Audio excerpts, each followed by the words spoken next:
നമുക്ക് നമ്മൾ ഇന്ന് ഉദ്ദേശിച്ചിരിക്കുന്ന പരിശീലനം എന്ന് പറയുന്നത് ഏറ്റവും മികച്ച നിലയിൽ എങ്ങനെ റാണിയെ ഉൽപ്പാദിപ്പിക്കാം, എങ്ങനെ റാണിയെ കൂടുകളിലേക്ക് നമുക്ക് കൊടുക്കാൻ പറ്റും എന്നുള്ളത്. അത് പല രീതികൾ നമുക്കുണ്ട്. ഒരു തേനീച്ച കർഷകനെ സംബന്ധിച്ചിടത്തോളം ഏതൊക്കെ തരത്തിൽ നമുക്ക് അതിനകത്തേക്ക് റാണിയെ കൊടുക്കാൻ സാധിക്കും, ഒരു റാണി നഷ്ടപ്പെട്ട കൂടാണെങ്കിൽ എന്തൊക്കെ ചെയ്യാൻ പറ്റും, ഈ വക കാര്യങ്ങൾ നമ്മളിന്ന് ചെയ്യാനായിട്ട് ഉദ്ദേശിക്കുന്നത്. നമ്മൾ ആർട്ടിഫിഷ്യലായിട്ടൊരു ക്വീൻ റയറിങ് ചെയ്യുകയാണെങ്കിൽ എന്ത് ചെയ്യേണ്ടി വരും, അതിന് എന്തൊക്കെ ടൂള് നമ്മുടെ കയ്യിൽ വേണം, എന്തൊക്കെ കാര്യങ്ങൾ നമ്മൾ അറിഞ്ഞിരിക്കണം, ഈ വക കാര്യങ്ങളും നമ്മൾ അതും ഇന്നത്തെ ക്ലാസ്സിന് ഉദ്ദേശിക്കുന്നത്. നമ്മൾ അങ്ങനെ ഒരു എന്താ പറയുന്ന ഒരു സിസ്റ്റമാറ്റിക്കായിട്ടൊരു ക്ലാസ്സിൽ പോയാൽ മാത്രമേ നമുക്കിതൊരു വിജയമാകത്തു. അല്ലാതെ നമ്മൾ ചുമ്മാതെ കുറേ ക്ലാസ്സിലിരുന്നു, കുറേ കാര്യങ്ങൾ ഞാൻ പറയുന്നു, നിങ്ങൾ കേൾക്കുന്നു, അതൊരു വഴി കൂടെ കേട്ടു, രണ്ടാമത്തെ ദിവസം മറന്നു പോകുന്നു, അങ്ങനെ പോയിട്ടൊരു അതൊരു നല്ല ക്ലാസ്സായിട്ട് എനിക്ക് തോന്നുന്നില്ല. കാരണം എന്താണെന്ന് വെച്ച് കഴിഞ്ഞാൽ നമ്മൾ ഇപ്പം നോബിളിയേട്ടനും അല്ല രമേട്ടനൊക്കെ പോലുള്ളവർക്കൊക്കെ ആണെങ്കിൽ, അല്ലെങ്കിൽ ഇതിൽ തന്നെ വേറെ കർഷകരുണ്ട്, ഒത്തിരി വർഷങ്ങളായിട്ട് ചെയ്യുന്നവരുണ്ട്, അവർക്കിത് എളുപ്പമാണ്. അവർ ഒരു റാണി നഷ്ടപ്പെട്ട അടുത്ത റാണിയെ കൊടുക്കാനൊക്കെ അവർക്കറിയാം. പക്ഷേ തുടക്കക്കാരായിട്ട് വന്നവരും ചെയ്യണമെന്ന് ഇനിയും കൂടുതൽ കാര്യങ്ങൾ ചെയ്യണമെന്ന് ആഗ്രഹിച്ചു വരുന്നവരുമായ കുറേ ആൾക്കാരുണ്ട്. അപ്പം അങ്ങനെയുള്ളവർക്ക് ഇത് പ്രയോജനപ്പെടണമെങ്കിൽ നമ്മൾ ആ തരത്തിൽ ഒരു ക്ലാസ് അറേഞ്ച് ചെയ്താൽ മാത്രമേ നമുക്ക് വിജയിക്കത്തുള്ളൂ. അപ്പം തേനീച്ച കൃഷിയിൽ പലപ്പോഴും ചില സമയത്തൊക്കെ ഞാൻ അഭിമുഖീകരിച്ചിട്ടുള്ള ചില ചോദ്യങ്ങളുണ്ട്. നമ്മുടെ ഈ ഓൺലൈൻ ക്ലാസ്സുകളിലൊക്കെ ചോദിക്കുന്ന ഒരു ചോദ്യമാണ്, തേനീച്ചക്കൂട്ടിൽ തേൻ ഉൽപ്പാദനം കൂട്ടാൻ വേണ്ടിയിട്ട് എന്തൊക്കെ ചെയ്യാൻ പറ്റും. രണ്ടാമതൊരു ചോദ്യം എന്താണെന്ന് ചോദിച്ചു കഴിഞ്ഞാൽ, ഒരു തേനീച്ചക്കൂട്ടിൽ റാണിക്കാണോ പ്രാധാന്യം, വേലക്കാരികൾക്കാണോ പ്രാധാന്യം, ചോദ്യം വരുന്ന. ഞാനൊരു കാര്യം പറയാം, ഒരു വീട്ടിൽ അച്ഛനും അമ്മയും മക്കളും ഉണ്ടെങ്കിൽ അവിടെ ആർക്കായിരിക്കും പ്രാധാന്യം?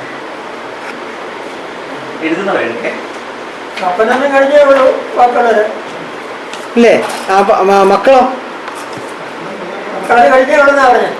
മക്കൾ അപ്പനും അമ്മയ്ക്കും വാർദ്ധക്യം ആകുമ്പോൾ മക്കളെ തിരിച്ചു നോക്കണമെങ്കിൽ മക്കൾ എന്താ വേണം? അപ്പോൾ എല്ലാവർക്കും പ്രാധാന്യമുണ്ട്. പ്രാധാന്യം ഇല്ലാത്ത ആരെങ്കിലും ഉണ്ടോ? എല്ലാവർക്കും പ്രാധാന്യമുണ്ട്. അച്ഛനും അമ്മയും മക്കളെ ചെറിയ പ്രായത്തിൽ നന്നായ നല്ല മാർഗത്തിൽ വളർത്തിക്കൊണ്ട് വന്നാൽ, നല്ലത് പറഞ്ഞു കൊടുത്തു കൊണ്ടുവന്നാൽ, അവർ വാർദ്ധക്യത്തിൽ തിരിച്ചു അച്ഛനെയും അമ്മയും എന്ത് ചെയ്യും? മക്കൾ നോക്കും. അപ്പോൾ എല്ലാവർക്കും അവിടെ പ്രാധാന്യമുണ്ട്. ആരും പ്രാധാന്യം ഒരാൾക്ക് പോലും പ്രാധാന്യം നമുക്ക് കുറച്ച് കാണിക്കാൻ പറ്റില്ല. അപ്പോൾ എന്ന് പറയുന്നത് തന്നെ ഒരു തേനീച്ചക്കൂട്ടിലും ആ തേനീച്ചക്കൂട്ടിലെ വേലക്കാരിക്കും പ്രാധാന്യമുണ്ട്, റാണിക്കും പ്രാധാന്യമുണ്ട്, ആണീച്ചകൾക്കും പ്രാധാന്യമുണ്ട്. അവരുടേതായ ജോലിയിൽ ഇല്ലേ, ഓരോരുത്തരും ചെയ്യേണ്ട കാര്യങ്ങൾ അവർ ചെയ്തേ പറ്റുള്ളൂ. മുട്ടയിടണോ, ആ റാണി മുട്ടയിട്ടാലേ പറ്റുള്ളൂ. മുട്ടയിടാനുള്ള അറയും കാര്യങ്ങളും സംവിധാനങ്ങൾ ഒരുക്കി കൊടുക്കണം, അത് വേലക്കാരികൾ ചെയ്തേ പറ്റുള്ളൂ. അതേപോലെ തന്നെ ആ കൂട്ടിലെ മുട്ട ഇടണമെങ്കിൽ ആ റാണി ഏത് തരത്തിലുള്ള മുട്ടയിടണമെന്ന് നമുക്കറിയാം. അതിനകത്ത് വേലക്കാരി ആകേണ്ട പെണ്ണീച്ച ആകേണ്ട മുട്ടയിടാനുള്ള കഴിവുണ്ട്, ആണീച്ചയുടെ മുട്ടയിടാനുള്ള കഴിവുണ്ട്. അങ്ങനെ വരണമെങ്കിൽ തന്നെ ബീജസങ്കലനം നടക്കണേ, ബീജം കിട്ടണമെങ്കിൽ അത് ആണീച്ചകളുണ്ടായാലേ പറ്റുള്ളൂ. അപ്പോൾ ആണീച്ചകൾക്കും പ്രാധാന്യമുണ്ട്. അപ്പോൾ വളരെ പ്രാധാന്യമാണ്. മാത്രമല്ല നമ്മൾ ഒരു കാര്യം കൂടെ നമ്മൾ പലപ്പോഴും ചിന്തിക്കുന്ന ഒരു കാര്യമുണ്ട്, ഒരു തേനീച്ചക്കൂട്ടിൽ ആണീച്ചകളുടെ പ്രാധാന്യം വളരെ കുറച്ചായിട്ടാണ് നമ്മൾ കാണുന്നത്. അത് ആണീച്ചയല്ലേ, മടിയന്മാർ, അവരെ കൊണ്ട് നമുക്ക് ഇത്ര വലിയ ഗുണമൊന്നുമില്ല, അവരെന്താ ആകെപ്പാടെ ഒരു ജോലി വേണേൽ ഇണ ചേരുക, കഴിഞ്ഞു. പക്ഷേ അവിടെ നമ്മൾ ചിന്തിക്കേണ്ട ഒരു കാര്യമുണ്ട്, നല്ല കരുത്തനായ ഒരു ആണീച്ച അല്ല എങ്കിൽ ആ കൂട്ടിലേക്ക് വരുന്ന അടുത്ത തലമുറക്കാരും അല്ലാതെ ആയിപ്പോകും. അപ്പം ശരിക്കും ആർട്ടിഫിഷ്യൽ ക്വീൻ റയറിങ് നടത്തുന്ന സമയത്ത് ആ ഒരു എപ്പിയറിയിൽ ആണീച്ചകളുടെ പ്രാധാന്യം എന്ന് പറയുന്നത് ഏറ്റവും വലിയ പ്രാധാന്യം. ഏറ്റവും ശക്തരായ ആണീച്ചകളെ, ഏറ്റവും നല്ല ആണീച്ചകളെ, നല്ലപോലെ ബീജം ഉൽപ്പാദിപ്പിക്കാൻ കഴിവുള്ള ആണീച്ചകളെ ആ കൂട്ടിലേക്ക്, ആ ഏരിയയിൽ കിട്ടണം. ഇപ്പം നമുക്കറിയാം, ആണീച്ചകൾ ഉണ്ടാകുമ്പം പലതരത്തിലുള്ള ആണീച്ചകളും വരും. ചിലപ്പോൾ വേലക്കാരി മുട്ടയിട്ട് ആണീച്ചയും വിരിഞ്ഞു വരും, റാണി മുട്ടയിട്ട് വിരിഞ്ഞ ആണീച്ചകളുമുണ്ട്. ഇവർ തമ്മിലും വ്യത്യാസമുണ്ട്. വേലക്കാരി ഇട്ട മുട്ടയിട്ട് വിരിഞ്ഞു വരുന്ന ആണീച്ചകൾക്ക് പ്രത്യുൽപാദന ശേഷി ഇല്ലാത്തവരാണ്, പക്ഷെ അവരും ആണാം. അപ്പം നമുക്ക് എങ്ങനെയുള്ളവരെയാണ് വേണ്ടത്? പ്രത്യുൽപാദന ശേഷിയുള്ള, ആരോഗ്യമുള്ള, മിടുക്കരായ, കഴിവുള്ള ആണീച്ചകളുമാണ്.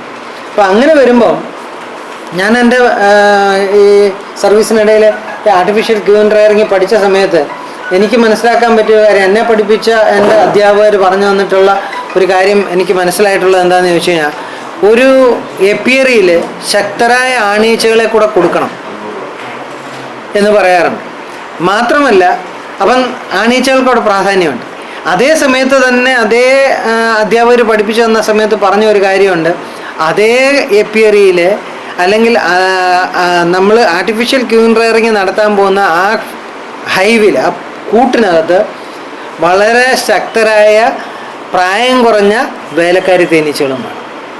എങ്കിൽ മാത്രമേ മാക്സിമം അവർക്ക് അവരുടെ റാണിക്ക് ആവശ്യമായ ആഹാരം ഉൽപ്പാദിപ്പിച്ച് കൊടുക്കാൻ സാധിക്കത്തുള്ളൂ. അപ്പോൾ അവിടെ ആർക്കും പ്രാധാന്യമുണ്ട്? പെണ്ണീച്ചയ്ക്ക്, വേലക്കാരി ഈച്ചകൾക്കും പ്രാധാന്യമുണ്ട്. ഇനി ഇത് രണ്ടും കഴിഞ്ഞാൽ മൂന്നാമതൊരു കാര്യം പറയുന്ന, ആ കൂട്ടിൽ ഉൽപ്പാദിപ്പിക്കപ്പെടുന്ന റാണി, ആ റാണിക്കും പ്രാധാന്യമുണ്ട്. എന്താണെന്ന് ചോദിച്ചു കഴിഞ്ഞാൽ അവിടെ നമ്മളൊരു കാര്യം ശ്രദ്ധിക്കേണ്ടതായിട്ടുണ്ട്. നമ്മൾ ആർട്ടിഫിഷ്യൽ ക്യൂൻ റെയറിങ് നടത്താൻ പോകുന്നതെങ്കിൽ ആ കിട്ടുന്ന റാണിക്ക് അല്ലെങ്കിൽ അതിനകത്ത് ഉൽപ്പാദിപ്പിക്കപ്പെടുന്ന റാണിക്ക് ധാരാളമായിട്ട് റോയൽ ജെല്ലി ലഭിച്ചിരിക്കണം എന്ന് പറഞ്ഞാൽ അതിന് ആവശ്യമായ ആഹാരം ലഭിച്ചിരിക്കണം. മാത്രമല്ല അവരുടെ വളർച്ച അതുപോലെ തന്നെ ആയിരിക്കണം. പലപ്പോഴും നമുക്കൊരു കാര്യം അറിയാവുന്നുണ്ട്, നമ്മൾ ശാസ്ത്രീയമായി പറയുമ്പം നമ്മുടെ തേനീച്ചക്കൂട്ടിൽ ഒരു തേനീച്ചയുടെ റാണി വിരിഞ്ഞ് വരാൻ എത്ര ദിവസം എന്നാണ് പറയുന്നത്? 15 ദിവസം. നമ്മളെല്ലാവരും പറയുന്നൊരു കാര്യം 15 ദിവസം. പക്ഷേ തേനീച്ചക്കൂട് പിരിച്ചു വെച്ചാൽ എത്രാമത്തെ ദിവസം റാണി ഇറങ്ങും?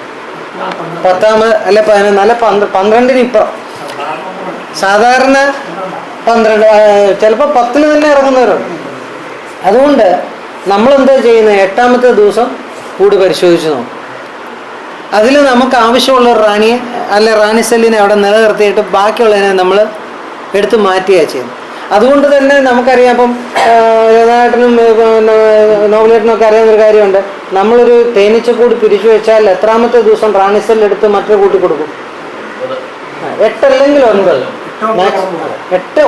8 വൈകിട്ടായിരിക്കും, അല്ല 9. അതെ, 9-ാം തീയതി. ആ 10ലേക്ക് പോകത്തില്ല, 9-ാം തീയതി നമ്മളെടുത്ത് ആ കൂട്ടിലേക്ക് കൊടുക്കും. അപ്പോൾ ഈ 9-ാം തീയതി കൊടുക്കണമെങ്കിൽ ആ തേനീച്ചയുടെ 5 ദിവസം അവിടെ വ്യത്യാസം വന്നില്ല, 5-6 ദിവസത്തെ വ്യത്യാസം വന്നിട്ടുണ്ട്. ആ 6 ദിവസത്തെ വ്യത്യാസം എന്ന് പറയുന്നത്, ഒരു തേനീച്ചക്കൂട്ടിൽ ഒരു റാണി മുട്ടയിട്ട് ആ മുട്ട വിരിഞ്ഞ് വരണേ 3 ദിവസം എടുക്കും. ആ 3 ദിവസം കഴിഞ്ഞ് പുഴുവാകുന്ന ആ പുഴുവിന് പിന്നെ 5 ദിവസം റോയൽ ജെല്ലി കൊടുത്തതിന് ശേഷം, അപ്പോൾ 5 3 8 ദിവസമായി, 7 ദിവസം സമാധിയായിട്ടിരിക്കണം. 8 7 15 ദിവസം. അങ്ങനെയുള്ളിടത്ത് ഈ 15 ദിവസം വരേണ്ടിടത്ത് ഈ 6 ദിവസം കുറവ് വന്നു എന്ന് പറഞ്ഞാൽ അവർ നേരത്തെ തന്നെ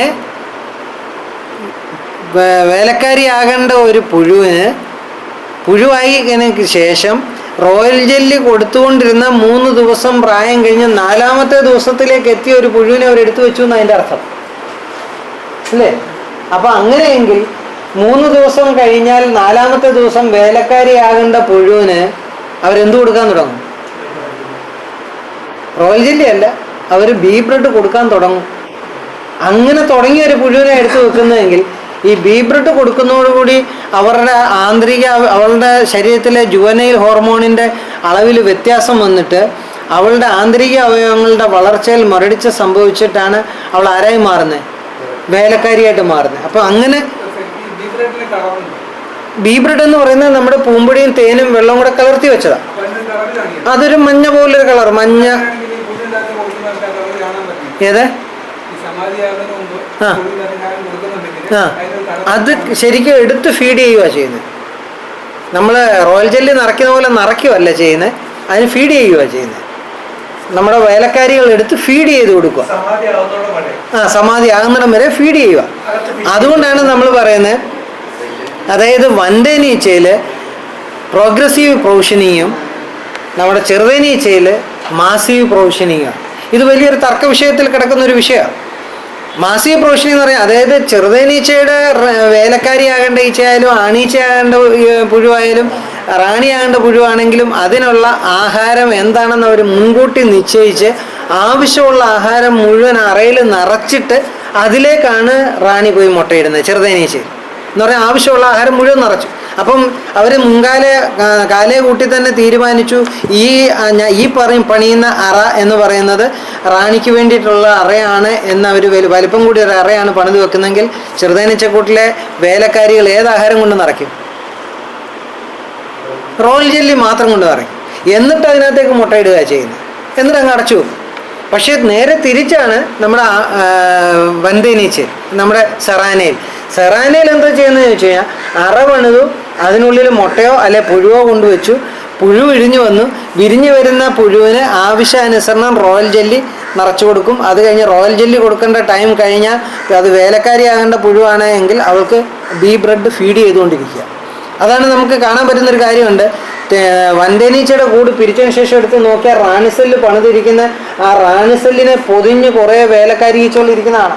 ഇടയ്ക്കിടയ്ക്ക് ചില വേലക്കാരി ഈച്ചകൾ അകത്തോട്ട് തലയിടുന്നതാണ്, ഈ അറയ്ക്കുള്ളിലേക്ക് തലയിടുന്നതാണ്. തലയിടുന്നത് എന്തിനു വേണ്ടിയിട്ടാണ്?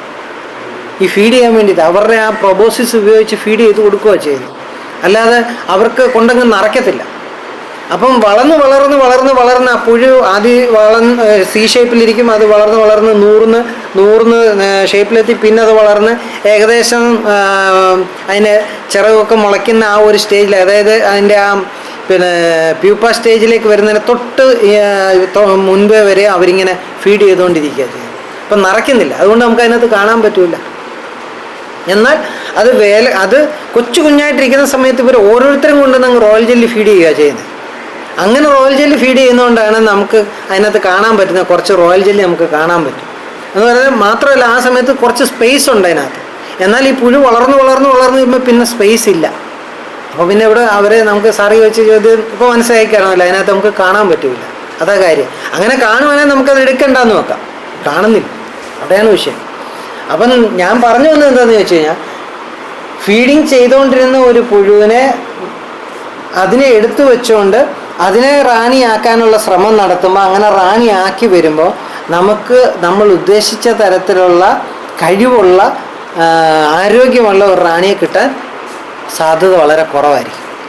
റാണിയാകും, കുറച്ച് ദിവസം കഴിയുമ്പോൾ അതിന് കുറച്ച് സമയത്തേക്കുള്ള മുട്ടയിടാനുള്ള കഴിവേ ഒരുപക്ഷെ കാണത്തുള്ളൂ, അല്ലെങ്കിൽ കുറച്ച് നാളത്തേക്കുള്ള ആരോഗ്യമായിട്ട് നിൽക്കാൻ അതിന് കഴിയത്തുള്ളൂ. അല്ലെങ്കിൽ അതിന് പെണ്ണീച്ചയുടെ മുട്ട കുറച്ച് നാളെ ഇടാൻ പറ്റുള്ളൂ. കാരണം നമ്മൾ ഉദ്ദേശിക്കുന്ന അത്രയും തരത്തിലുള്ളൊരു നല്ല ലെവലിലേക്ക് പോകത്തില്ല. അപ്പം അങ്ങനെ വരുമ്പോൾ എന്ത് സംഭവിക്കും? നമ്മുടെ കൂട്ടിലെ വളർച്ച കുറയും. നമ്മൾ ഉദ്ദേശിക്കുന്ന അത്രയും വേലക്കാരി ഈച്ചകളുടെ എണ്ണം വരത്തില്ല. വേലക്കാരി ഈച്ചകളുടെ എണ്ണം കൂടിയാലേ നമുക്കവിടെ പ്രവർത്തികൾ കൂടുതൽ നടക്കത്തുള്ളൂ, കൂടുതൽ തേൻ ഉൽപ്പാദനം നടക്കത്തുള്ളൂ. അപ്പം ഈ വളർച്ചാ കാലഘട്ടത്തിൽ ധാരാളം മുട്ടയിട്ട് ധാരാളം വേലക്കാരികളെ ഉൽപ്പാദിപ്പിച്ച് കൊണ്ടുവരണമെങ്കിൽ അതിന് തക്കവണ്ണം കഴിവുള്ള നല്ല തുടപ്പമുള്ളതെന്ന് നമ്മൾ പറയും. തുടപ്പമുള്ള ഒരു റാണിയെ ഉൽപ്പാദിപ്പിച്ച് കൊണ്ടുവരണമെങ്കിൽ ആ റാണി ഒന്നാം ദിവസം മുതലേ റോയൽ ജെല്ലി കഴിച്ച് അങ്ങനെ ഇടയ്ക്ക് ഒരു സമയത്ത് പോലും ബീ ബ്രെഡ് കിട്ടാതെ കണ്ടിന്യൂസ് റോയൽ ജെല്ലി കഴിച്ചു വരുന്ന ഒരു റാണിയായിരിക്കണം. എങ്കിൽ മാത്രമേ അതിനെ വിജയിപ്പിച്ചു കൊണ്ടുവരാൻ പറ്റൂ. അതാണ് നമ്മൾ മനസ്സിലാക്കേണ്ട ഒരു കാര്യം. അപ്പം നമ്മളിവർ കൃത്രിമ റാണി നിർമ്മാണമാണ് നമ്മൾ നടത്തുന്നതെങ്കിൽ നമ്മൾ അവിടെ തന്നെ ഒരു ദിവസം പ്രായത്തിൽ താഴെയുള്ള ഒന്ന് കഴിഞ്ഞാൽ നമ്മൾ എടുക്കത്തില്ല. ഒരു ദിവസത്തിൽ താഴെ പ്രായമുള്ള പുഴുക്കളെ എടുത്താൽ നമ്മൾ വെച്ചു കൊടുക്കുന്നത്. അപ്പോൾ എന്ന് പറഞ്ഞാൽ അതിന് റോയൽ ജെല്ലി അതിന് കണ്ടിന്യൂസ് ഇങ്ങനെ റോയൽ ജെല്ലി കിട്ടിക്കൊണ്ടിരിക്കും. അപ്പോൾ ഈ 3 ദിവസം എന്നുള്ള ആ ഒരു ഇത് വരത്തില്ല. അപ്പോൾ അങ്ങനെ വരുമ്പോൾ നമ്മൾ കൃത്രിമമായിട്ട് ഉണ്ടാക്കിയെടുക്കുമ്പോൾ 14 തൊട്ട് 15 ദിവസം തന്നെ കൃത്യമായിട്ട് സമയം വേണ്ടി വരുന്നു. അപ്പം ഈ കൃത്രിമമായ റോയൽ ജെല്ലി പിന്നെ റാണിയെ ഉൽപ്പാദിപ്പിക്കണമെങ്കിൽ നമുക്കൊരു നല്ല എപ്പിയറി വേണം. ഒന്നാമത്തെ കാര്യം, ഒരു 5-10 കോളനി ഒരുമിച്ചുള്ള ഒരു ഏരിയ. ആ 10 കോളനിയിലും ആവശ്യത്തിൽ കൂടുതൽ പ്രായം കുറഞ്ഞ വേലക്കാരി തേനീച്ചകൾ വേണം. രണ്ടാമത് അവിടെ നല്ല കഴിവുള്ള ആരോഗ്യമുള്ള ആണീച്ചകൾ വേണം. അങ്ങനെയുള്ളൊരു ഏരിയയിലായിരിക്കും, അങ്ങനെയുള്ളൊരു എപ്പിയറിയിലായിരിക്കും നമ്മൾ ഈ ആർട്ടിഫിഷ്യൽ ക്യൂവിൻ റെയറിങ്ങിന് വേണ്ടിയിട്ട് നമ്മൾ ക്യൂവിനെ ഉണ്ടാക്കിയെടുക്കാനായിട്ടുള്ള ശ്രമം നടത്തുന്നത്. അതിന് മുന്നോടിയായിട്ട് നമ്മൾ കുറേ ഒരുക്കങ്ങൾ നടത്താനുണ്ട്. എങ്ങനെ നമുക്കൊരു വൻതേനീച്ചയുടെ കൂട്ടിലെ ഈ പ്രായം കുറഞ്ഞ വേലക്കാരി തേനീച്ചകളെ എണ്ണം കൂട്ടിക്കൊടുക്കാൻ പറ്റും? എങ്ങനെ കൊടുക്കും? ഇതിനകത്ത് തേനീച്ച വളർത്താതെ തുടങ്ങുന്നവരായിട്ടുള്ളവരുന്ന് കൈ ഉയർത്തി. അടയിട്ട് കൊടുത്താൽ അതിനകത്ത് മുട്ട ഉണ്ട്, സമാധി അടഞ്ഞിരിപ്പുണ്ട്, അത് വിരിഞ്ഞിറങ്ങി വരണം. വിരിഞ്ഞിറങ്ങി വന്നു കഴിഞ്ഞാലും എത്ര ദിവസം പിടിക്കും? 4 ദിവസം കഴിയണം റോയൽ ജെല്ലി ഉൽപ്പാദിപ്പിച്ച് വരണമെങ്കിൽ. 4 തൊട്ട് 12 ദിവസം വരെ പ്രായമുള്ള തേനീച്ചകളുടെ തലയിലെ ഹൈപ്പോഫാരിഞ്ചൽ ഗ്ലാൻഡിൽ നിന്നുമാണ് റോയൽ ജെല്ലി ഉൽപ്പാദനം കൂടുന്നത്. എനിക്ക് വേണ്ടത് അവിടെ പ്രായം കുറഞ്ഞ തേനീച്ചകളെ കിട്ടണം. എങ്ങനെ കൊടുക്കും?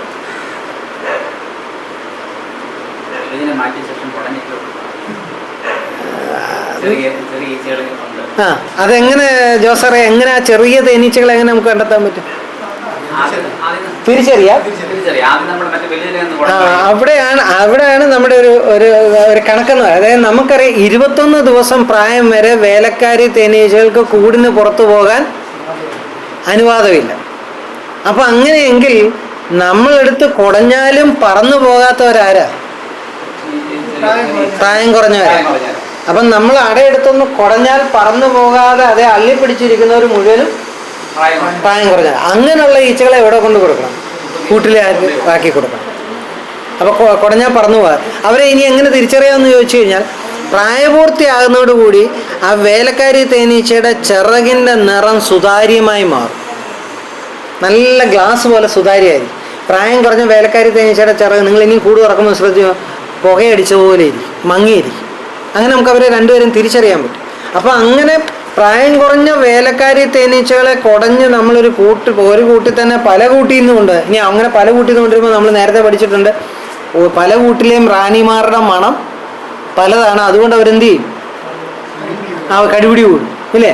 പക്ഷെ ഇവിടെ ഒരു തേനീച്ച വർഗത്തിൻ്റെ ഇടയിൽ ഒരു സ്വഭാവമുണ്ട്. എന്താണെന്ന് വെച്ച് കഴിഞ്ഞാൽ, അവർ പ്രായമായവരെ അംഗീകരിക്കത്തില്ല, പ്രായം കുറഞ്ഞവരെ അംഗീകരിക്കും. ഉദാഹരണം പറഞ്ഞാൽ, ഞാൻ ഇന്നിവിടെ അങ്ങോട്ട് പോകാൻ നേരത്ത് പൂഞ്ഞാറ് ബസ് സ്റ്റാൻഡിൽ ചെന്നു. അവിടെ ചെന്നിങ്ങനെ നിന്നപ്പോൾ അവിടെ ഒരു വലിയ ആൾക്കൂട്ടം, എല്ലാവരും ചെന്നിങ്ങനെ എത്തി നോക്കുന്നു. പോലീസുകാരും ഒക്കെ നിൽപ്പുണ്ട്.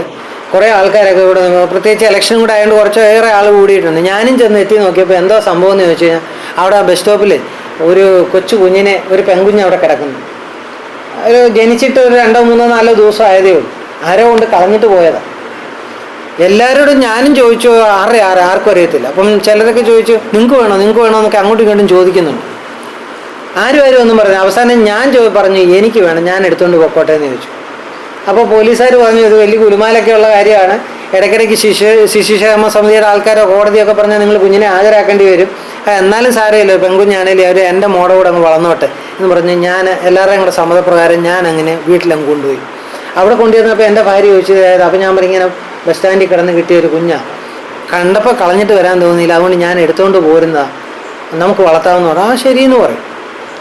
ഇവിടെ 2-3 അമ്മമാരൊക്കെ ഇരിപ്പുണ്ട്. ഇങ്ങനെ അങ്ങനെ ഒരു കുഞ്ഞിനെ കിട്ടിയാൽ വേണ്ടാന്ന് പറയുമോ? കൊണ്ട് കളയാൻ പറയുമോ? എത്ര കയ്യിലും ഓരോ അമ്മമാരും പറയത്തില്ല, കൊണ്ട് കളയാൻ പറയത്തില്ല. ആ ശരി, നമ്മുടെ കുഞ്ഞിൻ്റെ കൂടെ വളരട്ടെ എന്ന് പറയും, ഇല്ലേ? അതേസമയം ഞാൻ ഇന്ന് അങ്ങോട്ട് ഉച്ചക്കത്തെ ക്ലാസ്സൊക്കെ കഴിഞ്ഞ് ഞങ്ങൾ അവിടെ പോയി ഒരു ആഹാരമൊക്കെ ഒന്ന് കഴിച്ച് നമ്മുടെ ബസ് സ്റ്റാൻഡിൽ ചെന്നപ്പോഴേ ഒരു 25 വയസ്സുള്ള പെണ്ണ് അവിടെ നിന്ന് കരയുന്നു. എല്ലാവരോടും ചോദിച്ചു, ആർക്കും അറിയത്തില്ല.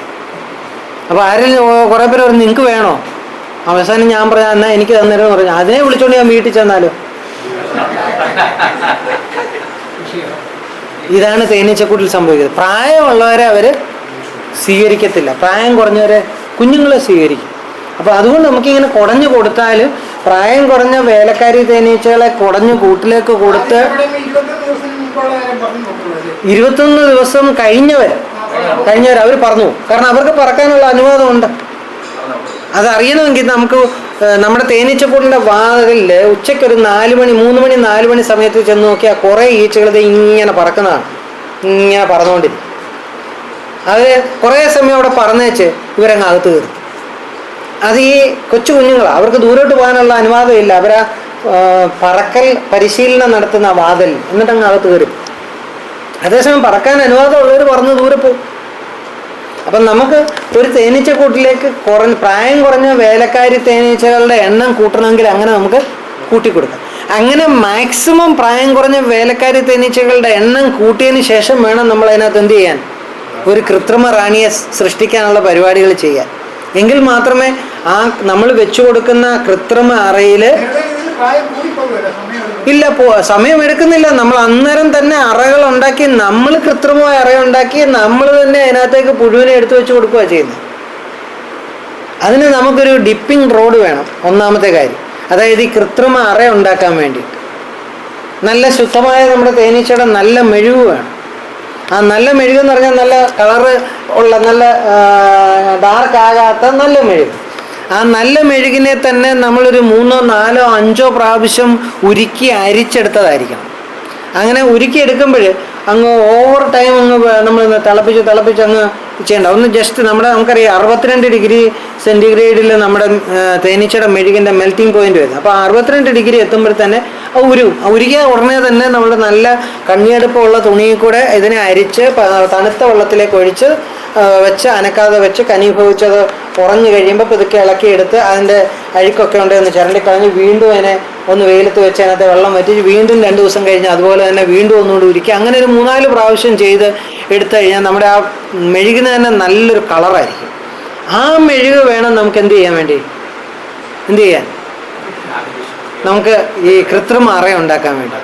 അങ്ങനെ കൃത്രിമ അറ ഉണ്ടാക്കാൻ വേണ്ടി മെഴുകിനെ ഉരുക്കുമ്പോൾ നമ്മൾ ഡബിൾ ബോയിലിംഗ് മെത്തേഡ് വേണം ആ മെഴുകിനെ ഉരുക്കാനും. അതുപോലെ തന്നെ ആ സമയത്ത് നമ്മൾ വളരെ മൈൽഡായിട്ടുള്ള സോപ്പും എണ്ണയും കൂടെ ചേർത്ത മിശ്രിതത്തിൽ മുക്കിയിട്ടാണ് ഈ ഡിപ്പിംഗ് റോഡ് മുക്കിയെടുക്കേണ്ടത്.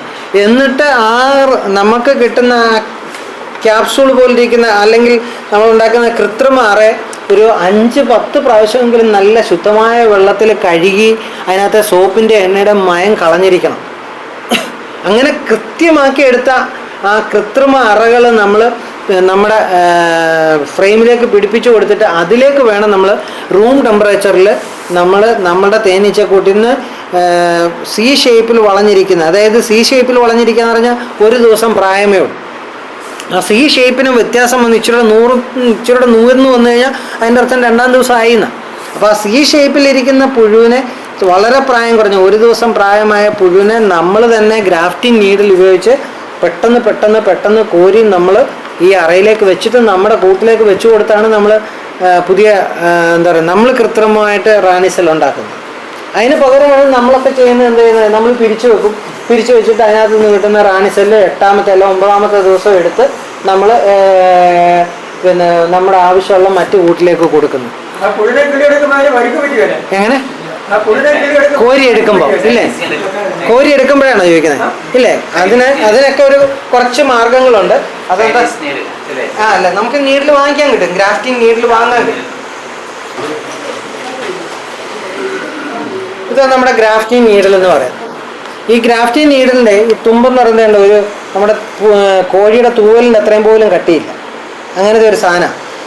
ഇത് വെച്ചാണ് നമ്മളിങ്ങനെ കോരി കഴിഞ്ഞിട്ട് അതിനെ അങ്ങോട്ട് നമ്മുടെ അറയിലേക്ക് തള്ളിയിടണമല്ലോ. ഇതിലൊന്ന് ഞെക്കി കൊടുത്താൽ ഇങ്ങനെ ഞെക്കുമ്പോൾ ഈ അങ്ങനെ പതുക്കെ അങ്ങോട്ട് മുന്നോട്ട് നീങ്ങുമ്പോൾ ഈ തുമ്പത്തിരിക്കുന്ന പുഴു അതിനകത്തേക്ക് കാണും. അപ്പോൾ അതിനെ ഒട്ടും വേദനിക്കുന്നില്ല, അതിന് പരിക്ക് പറ്റുന്നില്ല, ഒന്നുമില്ല. അപ്പം ഇത് വെറും 10 രൂപ വിലയേ ഉള്ളൂ ഗ്രാഫ്റ്റിംഗ് നീഡിൽ. ഇതിപ്പോൾ നമുക്ക് ഓൺലൈനിലൊക്കെ വാങ്ങിക്കാൻ കിട്ടുന്നത്. ഇത്രയും ഗ്രാഫ്റ്റിംഗ് നീഡിൽ നമ്മൾ മേടിച്ച് വെച്ചാൽ നമ്മളെ കൊണ്ട് തന്നെ കോരിയെടുത്ത് വെക്കാൻ പറ്റും. ഇവിടെ നമുക്കെന്താ പറ്റുന്നത് അറിയാമോ? നമ്മുടെ കേരളത്തിൽ തേനീച്ച കൃഷി ഒത്തിരി ആൾക്കാർ ചെയ്യുന്നുണ്ട്, ഒത്തിരി പേര് ചെയ്യുന്നുണ്ട്. പക്ഷെ നമ്മളാരും ഈ കൃത്രിമ റാണി നിർമ്മാണമൊന്നും അത്ര കാര്യമാക്കുന്നില്ല. നമ്മൾ പഠിപ്പിച്ചാലും പറയുമോ ആരതിന് മെനക്കെടാൻ പോകുന്നു, അതിന് മെനക്കെടാനുള്ള സമയം നോക്കില്ല. അപ്പോൾ എന്ത് പറ്റുമെന്നറിയാമോ? നമുക്ക് നല്ല മുമ്പേ പറഞ്ഞ തുടപ്പമുള്ള അല്ലെ നമ്മൾ ഉദ്ദേശിക്കുന്ന തരത്തിലുള്ള റാണിയെ നമുക്ക് കിട്ടത്തില്ല. നല്ല റാണിയെ ഉൽപ്പാദിപ്പിച്ചു കൊടുത്താൽ ഉൽപ്പാദനം കൂടും, യാതൊരു സംശയമില്ല. രോഗം വരുന്നത് വളരെ സാധ്യത കുറയും. അതിന് നമ്മൾ തിരഞ്ഞെടുക്കുന്നത് എന്താണെന്നറിയാം? നമ്മളുടെ കയ്യിലുള്ള തേനീച്ചപ്പെട്ടിയിൽ രോഗമില്ലാത്ത, കഴിഞ്ഞ വർഷം ധാരാളം തേൻ ഉൽപ്പാദിപ്പിച്ച, നമ്മൾ ചെന്ന് തേനീച്ചപ്പെട്ടി തുറന്നാൽ നമ്മളെ കുത്താത്ത, പെട്ടെന്ന് കൂട്ടം പിരിഞ്ഞു പോകാത്ത നല്ല സ്വഭാവമുള്ള തേനീച്ചപ്പെട്ടി നമ്മൾ തിരഞ്ഞെടുക്കും. ഇവിടെ നമ്മൾ പലപ്പോഴും തിരഞ്ഞെടുക്കുന്നത് എങ്ങനെയാണെന്നറിയാം? അങ്ങനെയൊന്നുമില്ല, അങ്ങോട്ട് എല്ലാം ഒരെണ്ണം പിരിച്ചു വെക്കുക. ആ പിരിച്ചു വെച്ചതിൽ നിന്ന് കുറേ റാണിസെല്ലുണ്ട്, അതിൽ നിന്നൊരു റാണിസെല്ലെടുത്ത് നമ്മൾ മറ്റേ കൂട്ടിലേക്ക് കൊടുക്കും. ആ തേനീച്ചക്കൂട് കഴിഞ്ഞ വർഷം നമ്മൾ തുരുതുര കുത്തുന്നവരാണോ എന്നൊന്നും നമ്മൾ നോക്കുന്നില്ല. അവർക്ക് ആ കുത്തുന്ന സ്വഭാവം കൂടുതലായിട്ടുള്ളവരാണെങ്കിൽ അവരുടെ വരുന്ന തലമുറ എന്ത് ചെയ്യും? കുത്തും, യാതൊരു സംശയമില്ല. അപ്പം നമുക്ക് വേണ്ടത് ഈ കൃത്രിമമായിട്ട് ഇങ്ങനെ ഉണ്ടാക്കി അല്ലെങ്കിൽ നല്ല കഴിവുള്ള റാണി ഉൽപ്പാദിപ്പിച്ച് വേണം നമ്മൾ മുന്നോട്ട് വളർത്തിക്കൊണ്ട് പോകാൻ. നമ്മുടെ അമേരിക്കയിലൊക്കെയുള്ള തേനീച്ച കർഷകർ അവരുടെ ഇടയിലൊരു കാര്യമുണ്ട്, അത്ര നല്ല തേനീച്ചയുടെ റാണിയെ ഉൽപ്പാദിപ്പിച്ച് അവർ വിൽക്കുന്നു. ഒരു റാണിക്ക് ഇത്ര $, എന്നൊക്കെ പറഞ്ഞിട്ടാണ്. അത് ചിലപ്പോൾ അമേരിക്കയുടെ തെക്കൻ സ്ഥലത്തുനിന്ന് നമ്മുടെ കാനഡ പോലുള്ള സ്ഥലത്തോട്ട് കൊണ്ടു കൊടുക്കുകയാണെങ്കിൽ അവർ ബൈ എയർ ആയിരിക്കും കൊണ്ടത്, ആ പൈസയും കൂടെ അവർ വാങ്ങിക്കും. അതിന് ലക്ഷങ്ങൾ ചിലപ്പോൾ വില വീഴുന്ന സമയങ്ങളുണ്ട്. അത് പക്ഷെ അവരുടെ ഒരു കഴിവാണ്. അവരതേ തരത്തിൽ അങ്ങനെ ശീലിച്ച് വന്നിരിക്കുന്നത് കൊണ്ട് അവർക്ക് കൂടുതൽ നല്ല ഉൽപ്പാദനം നടക്കും. ഇവിടെ നമ്മൾ എന്തെന്നറിയാം, നമുക്കെല്ലാം ഒരു ഒത്ത് കിട്ടിയാൽ കിട്ടി എന്നുള്ള രീതിയിലൊരു രീതിയാണ് നമ്മളിവിടെ കാണുന്നത്. അങ്ങനെയല്ല, നമ്മൾ വളർത്തുമ്പോൾ നമ്മൾ ഇതോടൊക്കെ ഒന്ന് പഠിച്ചു വെക്കുക, മനസ്സിലാക്കി അതിന് ഒരു പരിഹാരം. നമുക്കിങ്ങനെ ഒന്ന് കൃത്രിമമായിട്ട് ഉണ്ടാക്കാനും ഇപ്പം ഇതുപോലെ ഡിപ്പിംഗ് റോഡ് വേണം. ഡിപ്പിംഗ് റോഡ് കൊണ്ടുപോയി നമ്മൾ മെഴുകെടുത്ത് മെഴുകിനകത്ത് മുക്കി ആ ക്യാപ്പ് ഉണ്ടാക്കിയിട്ട് ആ ക്യാപ്പിനെ പിന്നെ ഒട്ടിച്ച് വെച്ച് പിന്നെ അതിനകത്തേക്ക് പുഴുവിനെ കോരി വെച്ച് വളർത്തിയൊക്കെ ഉണ്ട്. ഇപ്പം നമ്മൾ കൃത്രിമമായിട്ട് ഉണ്ടാക്കുന്ന എന്താ പറയുക മെഴുകിൻ്റെ ക്യാപ്പ് എന്ന് പറയുമ്പോൾ ഇതുപോലെ ഇരിക്കും. ഇതിൻ്റെ തുമ്പത്ത് ഉണ്ട്, ഇതിങ്ങനെ ഇരിക്കുന്ന പോലെ ഇരിക്കും. ഇത് പ്ലാസ്റ്റിക്കിൻ്റെ കൃത്രിമ അത് റെഡിമെയ്ഡ് വരുന്ന. അതിന് പകരം നമ്മൾ മെഴുകൊണ്ട് ഉൽപ്പാദിപ്പിച്ചെടുക്കുകയാണെങ്കിൽ ഇതുപോലെ ഇരിക്കും. ഇതെന്നിട്ട് ഊരി എടുക്കുമ്പോൾ ഇങ്ങനെ ക്യാപ്പായിട്ട് കിട്ടും. ഇതിനെ നമ്മൾ ഒട്ടിച്ച് വെച്ചിട്ടാണ് അതിനകത്തേക്കാണ് നമ്മൾ പുഴുവിനെ കോരി വെക്കുക. അപ്പം നമുക്ക് ഇതുപോലൊരു ഡിപ്പിംഗ് റോഡ് വേണം ഈ അളവിലുള്ള. അതായത് ഇത് ഇന്ത്യൻ തേനീച്ചയുടെ ഡിപ്പിംഗ് റോഡിൻ്റെ, അതായത് ഇതെന്ന് പറയുന്നത് 4 mm മൊത്തത്തിൽ വരുമ്പോൾ അതിൻ്റെ 8 mm അകത്ത് വരുന്നുള്ളൂ. 7 mm വരത്തുള്ളൂ. 7 mm വരുന്ന ഒരു ഡിപ്പിംഗ് റോഡാണ് വരുന്നത്. എന്ന് പറഞ്ഞാൽ ഈ അകത്ത് വരുന്ന ആ തേനീച്ചയുടെ പുഴു വളർന്ന തേനീച്ചയായി വന്നാൽ അതിന് 8 mm കിട്ടണം. അപ്പോൾ ഒരു ഏകദേശം 7 to 8 mm കിട്ടുന്ന ഒരു ഡിപ്പിംഗ് റോഡ് വേണം. ഇത് നമ്മൾ ഉണ്ടാക്കിയെടുക്കാവുന്നേ ഉള്ളൂ. തടിയിൽ നമുക്ക് തന്നെ സാൻഡ് പേപ്പറൊക്കെ ഇട്ട് നല്ലതായിട്ട് മിനുസപ്പെടുത്തി നല്ല തൊട്ടെങ്ങനെ ഊരിപ്പോരാവുന്ന പരുവത്തിലാക്കി എടുക്കുക എന്നുള്ളത്.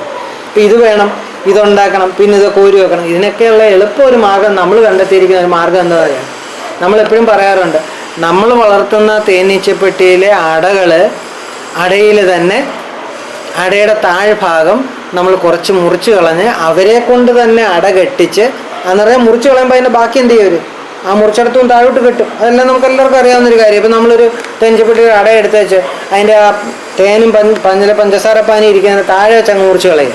വീണ്ടും അതിനെ അങ്ങോട്ട് വെച്ച് കൊടുത്ത് അവരെന്ത് ചെയ്യും, അതിൻ്റെ ബാക്കിയായിട്ട് താഴോട്ട് കെട്ടും. എന്ന് പറയുന്നത് നമ്മൾ അത്രയും മുറിച്ച് കളയുന്നില്ല, നമ്മൾ ആ നന്നായിട്ട് മുട്ടയും പുഴുവും ഇട്ടുകൊണ്ടിരുന്ന അല്ലെങ്കിൽ ധാരാളം വേലക്കാരി ഈച്ചകളുടെ സമാധിയുള്ള അടയുടെ താഴ്ഭാഗത്ത് ഒരു 1 ഇഞ്ച് 1.5 ഇഞ്ച് പിന്നെ വീതിയിൽ നമ്മളങ്ങ് മുറിച്ച് കളയുന്നു.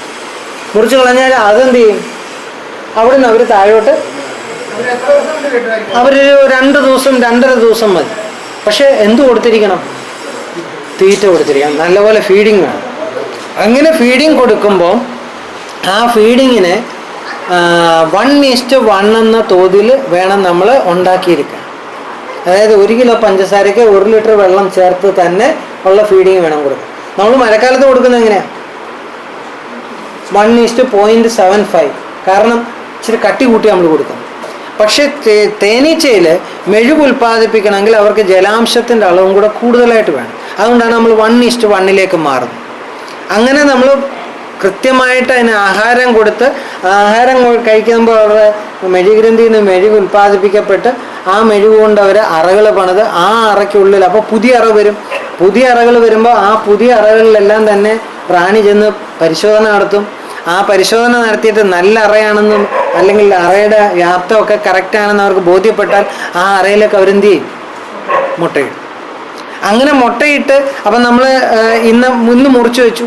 മുറിച്ച് കഴിഞ്ഞാൽ ഒരു 2-2.5 ദിവസം കഴിഞ്ഞപ്പോഴത്തേന് എന്ത് ചെയ്ത് അവർ കെട്ടിത്തീരും. അപ്പോൾ അതിനകത്തേക്ക് അവർ മുട്ടയിടും.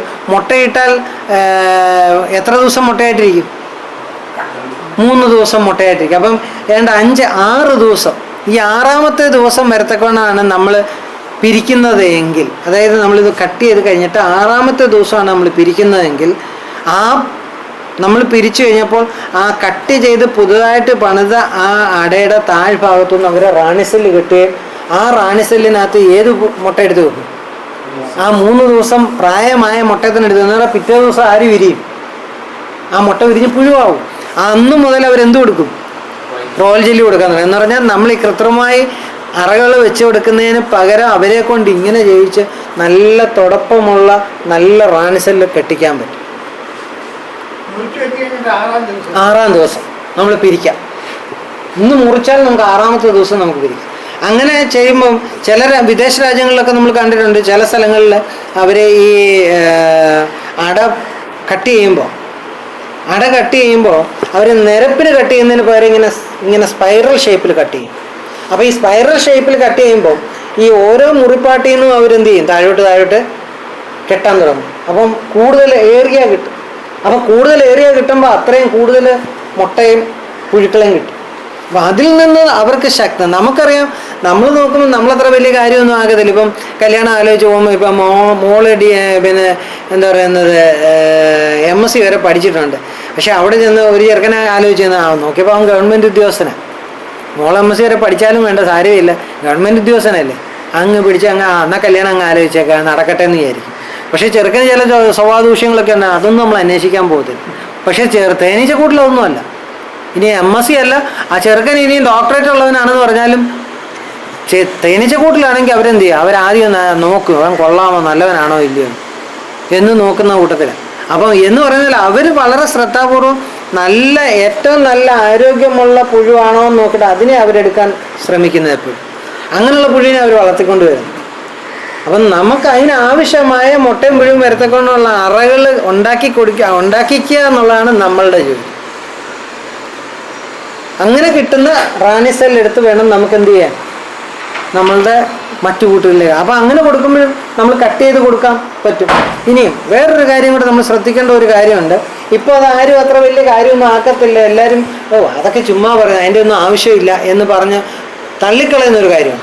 ഇപ്പം നമ്മളെന്താ ചെയ്യുന്നത് വെച്ച് കഴിഞ്ഞാൽ, ഈ റാണി സെൽ എടുത്തു കഴിയുമ്പോൾ ഈ റാണി സെൽ എടുക്കുന്നത് നമ്മൾ ചിലപ്പോൾ ഇങ്ങനെയുള്ള ഈ കേജിനകത്താക്കി നമ്മൾ ഇതിനകത്തേക്ക് വെച്ച് കൊടുക്കും. ഇല്ല പിന്നെ അങ്ങനെയല്ലേ ചെയ്യും, ഇങ്ങനെ വെച്ച് കൊടുക്കും.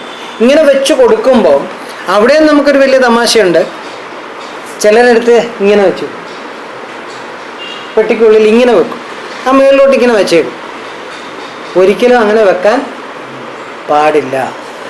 നിങ്ങൾ ശ്രദ്ധിച്ചിട്ടുണ്ടോ, ഇത് ഡിസൈൻ ചെയ്ത ആൾ വളരെ ബുദ്ധിപൂർവ്വം തന്നെയാണ് ചെയ്തത്.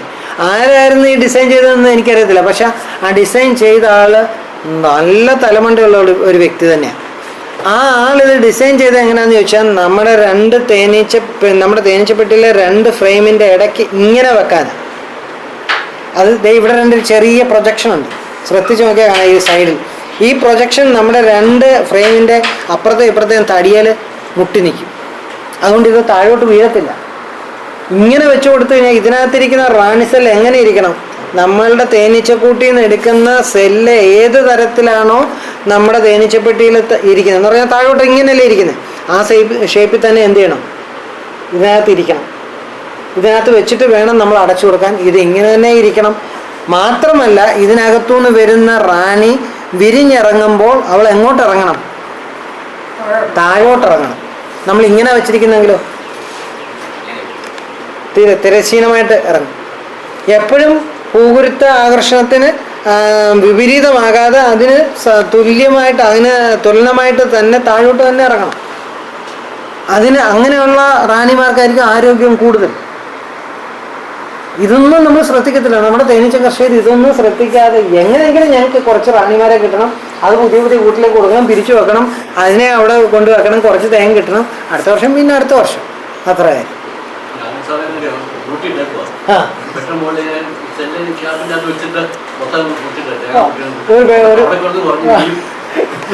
എന്നിട്ട് അതിൽ നിന്ന് എടുത്ത് കൊടുക്കും.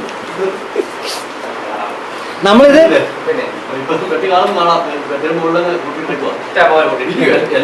വിരിയും, അവര് വിരിയത്തില്ല നമ്മൾ പറയുന്നത്. വിരിയത്തുള്ളൂ, ഇതിനകത്തേക്ക് വെക്കത്തുള്ളൂ. അതെന്ന് പറഞ്ഞാൽ ആ തുമ്പ് ഒരു ബ്രൗൺ കളറിലേക്ക് എടുത്ത് വെക്കത്തുള്ളൂ. അതുകൊണ്ട് അവരങ്ങ് വിരിഞ്ഞിറങ്ങും. പക്ഷെ വിരിഞ്ഞിറങ്ങിയാൽ ആഫ്റ്റർ എഫക്റ്റ് എന്താണെന്നുള്ളതിനെ കുറിച്ച് നമ്മൾ ചിന്തിക്കുന്നില്ല. നമ്മൾ നോക്കുമ്പം ആ തേനീച്ചക്കൂട്ടിൽ റാണിയുണ്ട്, റാണി ഫെറോമോൺ മണം പുറപ്പെടുവിക്കുന്നുണ്ട്. ബാക്കി തേനീച്ചകൾ എങ്ങും പോകത്തില്ല, അവിടെ തന്നെ നിൽക്കും. വേറെ വേലക്കാരി ഈച്ചകൾ മുട്ടയെടുത്തില്ല. കാരണം ആരുടെ ഫെറോമോൺ ഉണ്ട്, റാണിയുടെ ഫെറോമോൺ ഉണ്ട്. റാണി ഉൽപ്പാദിപ്പിക്കുന്ന ഫെറോമോൺ ഉള്ളത് കൊണ്ട് ആ കൂട്ടിലെ വേലക്കാരി ഈച്ചകളുടെ ഓവറി വളരത്തില്ല. ഓവറി വളരാത്തത് കൊണ്ട് അവർ വേലക്കാരി ഈച്ചകൾ മുട്ടയിടത്തില്ല, കാരണം ഇവിടെ റാണിയുണ്ട്. പക്ഷേ നമ്മുടെ ഈ റാണിക്ക് നമ്മൾ ഉദ്ദേശിക്കുന്ന തരത്തിൽ മുട്ടയിടാനുള്ള കഴിവ് കാണത്തില്ല. അവൾക്ക് ശരിക്കും ഒരു നല്ല റാണിയായിട്ടല്ല അവർ വരുന്നത്. അതറിയണമെങ്കിൽ ശരിക്കും പറഞ്ഞാൽ കൂടുതലും നമ്മുടെ പ്രകൃതിയിൽ കാണപ്പെടുന്നത് നമ്മൾ ഈ പറഞ്ഞ പോലത്തെ കരിഞ്ഞൊടിയിലാണ് കൂടുതലും കാണപ്പെടുന്നത്, അല്ലേ? കൂടുതലും നമുക്ക് പ്രകൃതിയിൽ നിന്ന് കിട്ടുന്ന കരിഞ്ഞൊടിയെന്ന്. ആ കൂടിൻ്റെ വളർച്ച എന്താണെന്ന് നമ്മൾ സാർ ശ്രദ്ധിച്ചിട്ടുണ്ട്. ഭയങ്കര വളർച്ചയാണ്. കാരണം എന്താ? അവർ നിയമം അനുസരിച്ച് തന്നെ, പ്രകൃതിയുടെ നിയമം അനുസരിച്ച് തന്നെ അവിടെ പ്രവർത്തിക്കത്തുള്ളൂ. നമ്മളിവിടാണ് നമുക്കിഷ്ടമുള്ള നിയമങ്ങളൊക്കെ, അവിടെയാണ് നമുക്ക് പറ്റുന്ന തെറ്റുകൾ. അപ്പം നമുക്ക് കൃത്രിമമായി ഇതുപോലുള്ള റാണി കേജുകളിൽ വെച്ച് റാണിയെ വിരിച്ചെടുക്കാൻ പറ്റും. പക്ഷേ വിരിച്ചെടുക്കുന്ന റാണി സെല്ല് ഏത് തരത്തിലാണ് വിരിഞ്ഞതെന്നുള്ളതിനെക്കുറിച്ചൊന്നും നമ്മൾ ശ്രദ്ധിക്കത്തില്ല. അതൊരു വലിയ പാഠം നമ്മൾ അറിഞ്ഞിരിക്കണം. ഇത് നമുക്ക് നിർബന്ധമായിട്ടും നമ്മൾ അറിയണം.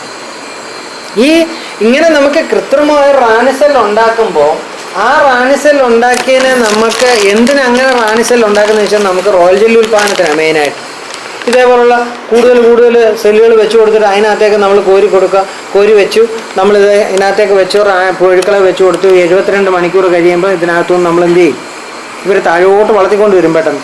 അത് അടയുന്നതിന് മുമ്പ് 72 മണിക്കൂർ കഴിയുമ്പോഴത്തേനകത്ത് മാക്സിമം റോയൽ ജെല്ലി എത്തും. ആ സമയത്ത് നമ്മൾ സ്ക്യൂസ് ചെയ്തിങ്ങെടുക്കും. അല്ലെങ്കിൽ നമ്മൾ നമ്മുടെ എന്താ പറയുന്നത്, സിറിഞ്ചിൻ്റെ തുമ്പിലൊരു ട്യൂബ് കൂടെ പിടിപ്പിച്ചിട്ട് അത് വെച്ച് വലിച്ച് നമുക്ക് ഇങ്ങെടുക്കും. അതെടുക്കുന്ന അപ്പോൾ തന്നെ നമ്മൾ കുപ്പിയിലേക്ക് ആക്കിയിട്ട് നമ്മൾ ഫ്രീസറിനകത്തേക്ക് മാറ്റി വെക്കാം, കേടാകത്തില്ല. അങ്ങനെ നമുക്ക് കൃത്യമായിട്ട് റാണിയെ ഉൽപ്പാദിപ്പിച്ചിട്ട് അതിൽ കൂടെ നമുക്ക് റോയൽ ജെല്ലി ഉൽപ്പാദിപ്പിച്ചു. പക്ഷേ നമ്മുടെ ഇന്ത്യൻ തേനീച്ച റോയൽ ജെല്ലി ഉൽപ്പാദനത്തിലേക്ക് പോയി കഴിഞ്ഞാൽ നമുക്ക് ഉദ്ദേശിക്കുന്ന അളവിൽ റോയൽ ജെല്ലി കിട്ടത്തില്ല. അപ്പം വ്യാവസായിക അടിസ്ഥാനത്തിൽ ചെയ്താൽ നമുക്ക് ലാഭം വരത്തില്ല, നഷ്ടത്തിലേക്ക് പോകും. നഷ്ടം വരത്തില്ല, പക്ഷെ ലാഭം ഉണ്ടാകത്തില്ല. നമ്മൾ ഉദ്ദേശിക്കുന്ന അത്രയും വലിയ എമൗണ്ട് കിട്ടത്തില്ല. പക്ഷേ ഇറ്റാലിയൻ പീസിലൊക്കെയാണ് ഒരു നല്ല ഇറ്റാലിയൻ തേനീച്ചയുടെ കൂട്ടിൽ നിന്ന് 1 കിലോ റോയൽ ജെല്ലി വരെ. ഇപ്പോഴത്തെ വില വെച്ച് നോക്കുമ്പോൾ നല്ല വില കിട്ടുന്നൊരു സാധനം. പക്ഷെ നമ്മളത് ഇറ്റാലിയൻ പീസ് നമുക്കില്ല. നമ്മുടെ ഇന്ത്യൻ തേനീച്ചയുടെ ആ സ്ഥാനത്ത് നമ്മൾ കൃത്രിമ റാണി സെൽ ഉൽപ്പാദനത്തിലേക്ക് പോയിക്കാൻ ഒരു 30 ഗ്രാമാണ് മാക്സിമം കിട്ടുക, അതിൽ കൂടുതൽ കിട്ടത്തില്ല. അപ്പം 30 ഗ്രാം കിട്ടുമ്പോൾ നമ്മുടെ മെനക്കേടും കൂടെ നോക്കുമ്പോൾ നമുക്കത് ലാഭമല്ല. അതാണ് ഇവിടുത്തെ വിഷയം. അപ്പം നമ്മൾക്ക് അതിന് പകരം നമുക്ക് ചെയ്യാൻ പറ്റുന്ന, നമ്മൾ തേനീച്ചക്കൂട്ടിൽ നമ്മൾ മുമ്പേ പറഞ്ഞ പോലെ അതിൻ്റെ അടിഭാഗം മുറിച്ച് കളഞ്ഞിട്ട് പുതിയ അടകൾ അതിൻ്റെ ബാക്കിയായിട്ട് കെട്ടിച്ച് ആ പുതിയ അടയിലെ പുതിയ അറയിൽ എപ്പോഴും ഞങ്ങളുടെ കൂടെ ജോലിയിലുണ്ടായിരുന്ന ഒരു മുരളിച്ചേട്ടനുണ്ടായിരുന്നു. മുരളിച്ചേട്ടൻ ഒരു കവിത, ആ കവിതയിൽ എപ്പോഴും മുരളിച്ചേട്ടൻ പാടുന്നൊരു കാര്യമുണ്ട്. പുത്തൻ അറകളിൽ ആയിരിക്കും എപ്പോഴും റാണി മുട്ടയിടാൻ ഇഷ്ടപ്പെടുക. പുതിയ അറകളിൽ, പഴയ അറകളിൽ അത് മുട്ടയിടത്തില്ല. പഴയ അറകളെ അല്ലെങ്കിൽ വേലക്കാരികൾ പുതുതായി മെഴുക് പൂശി അതിനെ പുതുക്കി കൊടുക്കണം. അപ്പോൾ അങ്ങനെ പുത്തൻ അറകൾ കിട്ടുവാണെങ്കിൽ അവരതിനകത്തേക്ക് മുട്ടയിടാൻ ഭയങ്കര ഊർജ്ജസ്വലമായിട്ട് അവർ ഓടി നടക്കുന്നതാണ്. അപ്പം അതിന് നമ്മൾ വേലക്കാരിയെ കൊണ്ട് പുതിയ അറകൾ, നമ്മൾ പറഞ്ഞ പഴയ അറയുടെ അടിഭാഗം മുറിപ്പിച്ച് കളഞ്ഞിട്ട് അതിൻ്റെ ബാലൻസായിട്ട് പുതിയ അറ കെട്ടിച്ച് അതിനകത്തേക്ക് അവരെ കൊണ്ട് മുട്ടയിടിച്ച് ആ മുട്ട വിരിഞ്ഞ് വരുന്ന പുഴുവിൽ നിന്ന് തന്നെ, അല്ലെ ആ മുട്ടയിൽ നിന്ന് തന്നെ റാണിയെ ഉൽപ്പാദിപ്പിച്ച് ആ റാണിയെ വേണം നമുക്ക് കൂടുതലേക്ക് കൊടുക്കും. അപ്പം അങ്ങനെയുള്ള സ്ഥലത്ത് ഇപ്പോൾ ഇങ്ങനത്തെ നമ്മൾ റാണി ക്വീൻ കേജാണ് വെക്കുന്നതെങ്കിൽ ഇതിനകത്തൊരു പ്രത്യേകത എന്താണെന്ന് വെച്ച് കഴിഞ്ഞാൽ ഇതിൻ്റെ ഉള്ളിൽ കൂടെ വേലക്കാരിക്ക് അകത്തോട്ട് കയറിയിട്ട് അവർക്ക് എന്ത് ചെയ്യാൻ പറ്റും? വേണ്ട ടെമ്പറേച്ചർ വേണമെങ്കിൽ അത് കൊടുക്കാൻ പറ്റും, അല്ലെങ്കിൽ അവർക്ക് ഫീഡ് ചെയ്യാം, ഇവ കാര്യങ്ങളെല്ലാം പറ്റും. അതേ സ്ഥാനത്ത് നമുക്ക് കുറച്ച് ദൂരേക്ക് കൊണ്ടുപോകേണ്ടതാണ് എന്നുള്ള അങ്ങനെയൊക്കെയുള്ള കാര്യങ്ങൾ വരുമ്പോൾ നമ്മൾ ഇതേപോലുള്ള കേജ് ചെയ്യും. ഇതാകുമ്പോൾ ഇതിനകത്തേക്ക് ആർക്ക് കയറാൻ പറ്റില്ല, വേലക്കാരിക്ക് അകത്തേക്ക് കയറാൻ പറ്റില്ല. ഈ വിടവിൽ കൂടെ അവർക്ക് ഫീഡിങ് പറ്റും, പക്ഷെ അകത്ത് കയറത്തില്ല. അപ്പോൾ അങ്ങനെ വരുമ്പം ഇതിൻ്റെ ഒരു പ്രത്യേകത എന്താണെന്ന് ചോദിച്ചു കഴിഞ്ഞാൽ, നമുക്ക് നിലവിലൊരു തേനീച്ചക്കൂട്ടിൽ റാണിയുള്ള കൂട്ടിൽ വെച്ച് നമ്മൾ വിരിയിച്ചെടുക്കുകയാണെങ്കിൽ ഈ സൈസ് കേജാണ് നമുക്ക് നല്ലത്. റാണിയുള്ള കൂട്ടിലാണ് ഇത് വെച്ച് കൊടുക്കുന്നെങ്കിലോ കൊന്നുകളി. അവിടെയാണ് നമ്മുടെ തമ്മിലുള്ള ആ ഒരു വ്യത്യാസം. അപ്പം ഇത് റാണിയുള്ള കൂട്ടിൽ വെക്കാൻ, ഇത് റാണി ഇല്ലാത്ത കൂട്ടിൽ വെക്കാനായിട്ട്. എന്നിട്ട് ഇതിനകത്ത് വിരിഞ്ഞിറങ്ങുമ്പോൾ ഇതിനെ നമുക്ക് ദൂരെ കൊണ്ടുപോകാം. ഇവിടെ നമുക്കൊരു കാര്യം കൂടെ ഉണ്ട്. ഈ പിന്നെ ഇതിനകത്ത് എന്താ ചെയ്യുന്നത് വെച്ചാൽ ഇതിനകത്തുണ്ട് കണ്ട ഒരു ചെറിയ ക്യാപ്പുണ്ട്. അപ്പം നമ്മൾ എന്താ ചെയ്യുന്നത് വെച്ചാൽ പുഴു ഇതുപോലെ ക്യാപ്പ് എടുത്ത് വെച്ചു, ഇതിനകത്തേക്ക് പുഴുവിനെ വെച്ചു, എന്നിട്ട് ഇത് നമ്മൾ മേളിൽ മെഴു ഒട്ടിച്ചങ്ങ് കൊടുക്കും. എന്നിട്ട് ഇത് മുഴുവൻ വളർന്ന് പൂർണ്ണമായിട്ട് നാളെ വിരിയും എന്ന അവസ്ഥയിലെത്തുമ്പോഴാണ് ഇത് നമ്മൾ എന്ത് ചെയ്യുന്നത്, ഈ ക്യാപ്പ് ഇട്ട് കൊടുക്കുന്നത്. അപ്പോൾ നമുക്കറിയാം വിരിഞ്ഞിറങ്ങിയാലും അതിനകത്ത് കിടന്നോളും, നമുക്ക് ഇതിനെ ദൂരേക്ക് കൊണ്ടുപോകാൻ. അപ്പോൾ റാണിയുള്ള കൂട്ടിൽ തന്നെ അവരെ വെച്ച് വളർത്തിക്കൊണ്ട് പോകാൻ പറ്റും. നമുക്ക് അത്യാവശ്യമുണ്ടെങ്കിൽ നല്ലൊരു കൂട്, നല്ലൊരു റാണിയെ വേണം എന്നാണ്. ഇനിയും അഡ്വാൻസ് ഇനിയും ഉണ്ട്. എന്താണെന്ന് വെച്ചാൽ നമുക്കറിയാം നമ്മളിവിടെ റാണി ഉൽപ്പാദിപ്പിച്ചാലും അതിനെ മുട്ടയിടാനുള്ള കഴിവുണ്ടാകണേ, അല്ലെങ്കിൽ വേലക്കാരി ഈച്ചകളുടെ മുട്ടയിടാൻ, അല്ലെ പെണ്ണീച്ചയുടെ മുട്ട ബീജസങ്ങളിൽ നടന്ന മുട്ടയിടാനുള്ള കഴിവുണ്ടാകണേ അവരെന്ത് ചെയ്യണം, എണ ചേരണം ഇല്ലേ? എണ ചേരുന്നത് ചിലപ്പോൾ അങ്ങോട്ട് പറന്നു പോയി, നല്ല മഴക്കോളായിരുന്നു, ഒരു പ്രാവശ്യമാണ് ഒരു ആണീച്ചയായിട്ട് ഇണയായിരുന്നു, അപ്പോഴത്തേനും മഴയുടെ നല്ല ലക്ഷണം കണ്ടു, പെട്ടെന്ന് തന്നെ അവളിവിടെ വരും, തിരിച്ച് കൂട്ടിപ്പോയി. പിറ്റേ ദിവസം ചിലപ്പോൾ പറന്നു പോയി വീണ്ടും ഒന്നുകൂടെ ഇണയേരാൻ പോയെന്ന് വരാം. പക്ഷെ കഴിവതും ഒരു പ്രാവശ്യം അവർ കൂടുതലും പോകത്തും. അങ്ങനെ വരുമ്പോൾ അവരുടെ ബീജസഞ്ചിയിൽ ആവശ്യത്തിനുള്ള എന്ത് നിറയത്തില്ല, ബീജം നിറയത്തില്ല. അങ്ങനെ ആവശ്യത്തിനുള്ള ബീജം നിറയുന്നില്ല എങ്കിൽ അവർ ഈ പ്രാവശ്യം ഒന്നൊരു 2-3 മാസം മുട്ടയിട്ട് കഴിഞ്ഞാൽ 3 മാസം കഴിയുമ്പോഴത്തേന് ബീജസഞ്ചിയിൽ ആ ബീജം അങ്ങ് തീർന്നു പോയി. ഇനി അവർ ഏത് മുട്ടയിടുകയുള്ളൂ? ആണീച്ചയുടെ മുട്ടയിടുകയുള്ളൂ. അപ്പോൾ അങ്ങനെയുള്ളിടത്താണ് നമുക്ക് കൃത്രിമമായി ബീജദാനം നടത്താൻ പറ്റുന്ന, ആർട്ടിഫിഷ്യൽ ഇൻസെമിനേഷനൂടെ നടത്താൻ പറ്റിയാൽ നമ്മൾ വിജയിച്ചു. പക്ഷെ നമ്മുടെ കേരളത്തിൽ ആരും ചെയ്യുന്നില്ല. ആരും അതിന് പ്രാവീണ്യമുള്ളവർ കേരളത്തിലില്ല, ചുരുക്കം പറഞ്ഞു. അതതിൻ്റെ ഒരു വലിയ പ്രശ്നം എന്ന് പറയാം. മാത്രമല്ല ആ ആർട്ടിഫിഷ്യൽ ഇൻസെമിനേഷൻ നടത്താനുള്ള എക്യുപ്മെൻറ്റ്സിന് നല്ല വിലയുണ്ട്. അപ്പോൾ എനിക്ക് തോന്നുന്നു കേരളത്തിലത് ഗോവൻ്റെ കയ്യിലോ മറ്റോ അത് ഉണ്ടെന്ന് എനിക്ക് തോന്നുന്നു, പ്രൈവറ്റായിട്ട് ഉള്ള ഗോവനും. പക്ഷെ അത് ഇൻസെമിനേഷൻ നടത്താനൊന്നും പഠിച്ചിട്ടില്ല, പുള്ളി അത് പഠിച്ചുകൊണ്ടിരിക്കുകയാണെന്ന് തോന്നുന്നു. അങ്ങനെ അതും കൂടെ നമ്മൾ ആർജിച്ചെടുത്തു കഴിഞ്ഞാൽ നമുക്ക് ഏറ്റവും വിജയകരമാക്കി നമുക്ക് മുന്നോട്ട് പോകും. എന്ന് പറഞ്ഞാൽ ഒരാളിപ്പം ജോസാർ എന്നോട് പറയാം, എനിക്ക് ഒരു നല്ല റാണിയെ വേണമെന്ന് പറഞ്ഞാൽ, സാറേ എനിക്ക് 1000 രൂപ തന്നാൽ മതി, ഞാൻ നല്ല റാണിയെ തന്നേക്കാം എന്ന് പറഞ്ഞ് കൊടുക്കാൻ പറ്റുന്ന ഒരു കണ്ടീഷനിലേക്ക് നമുക്ക് എത്താൻ പറ്റുമോ? അത് നമ്മൾ ഇനിയും പഠിച്ചേ പറ്റൂ.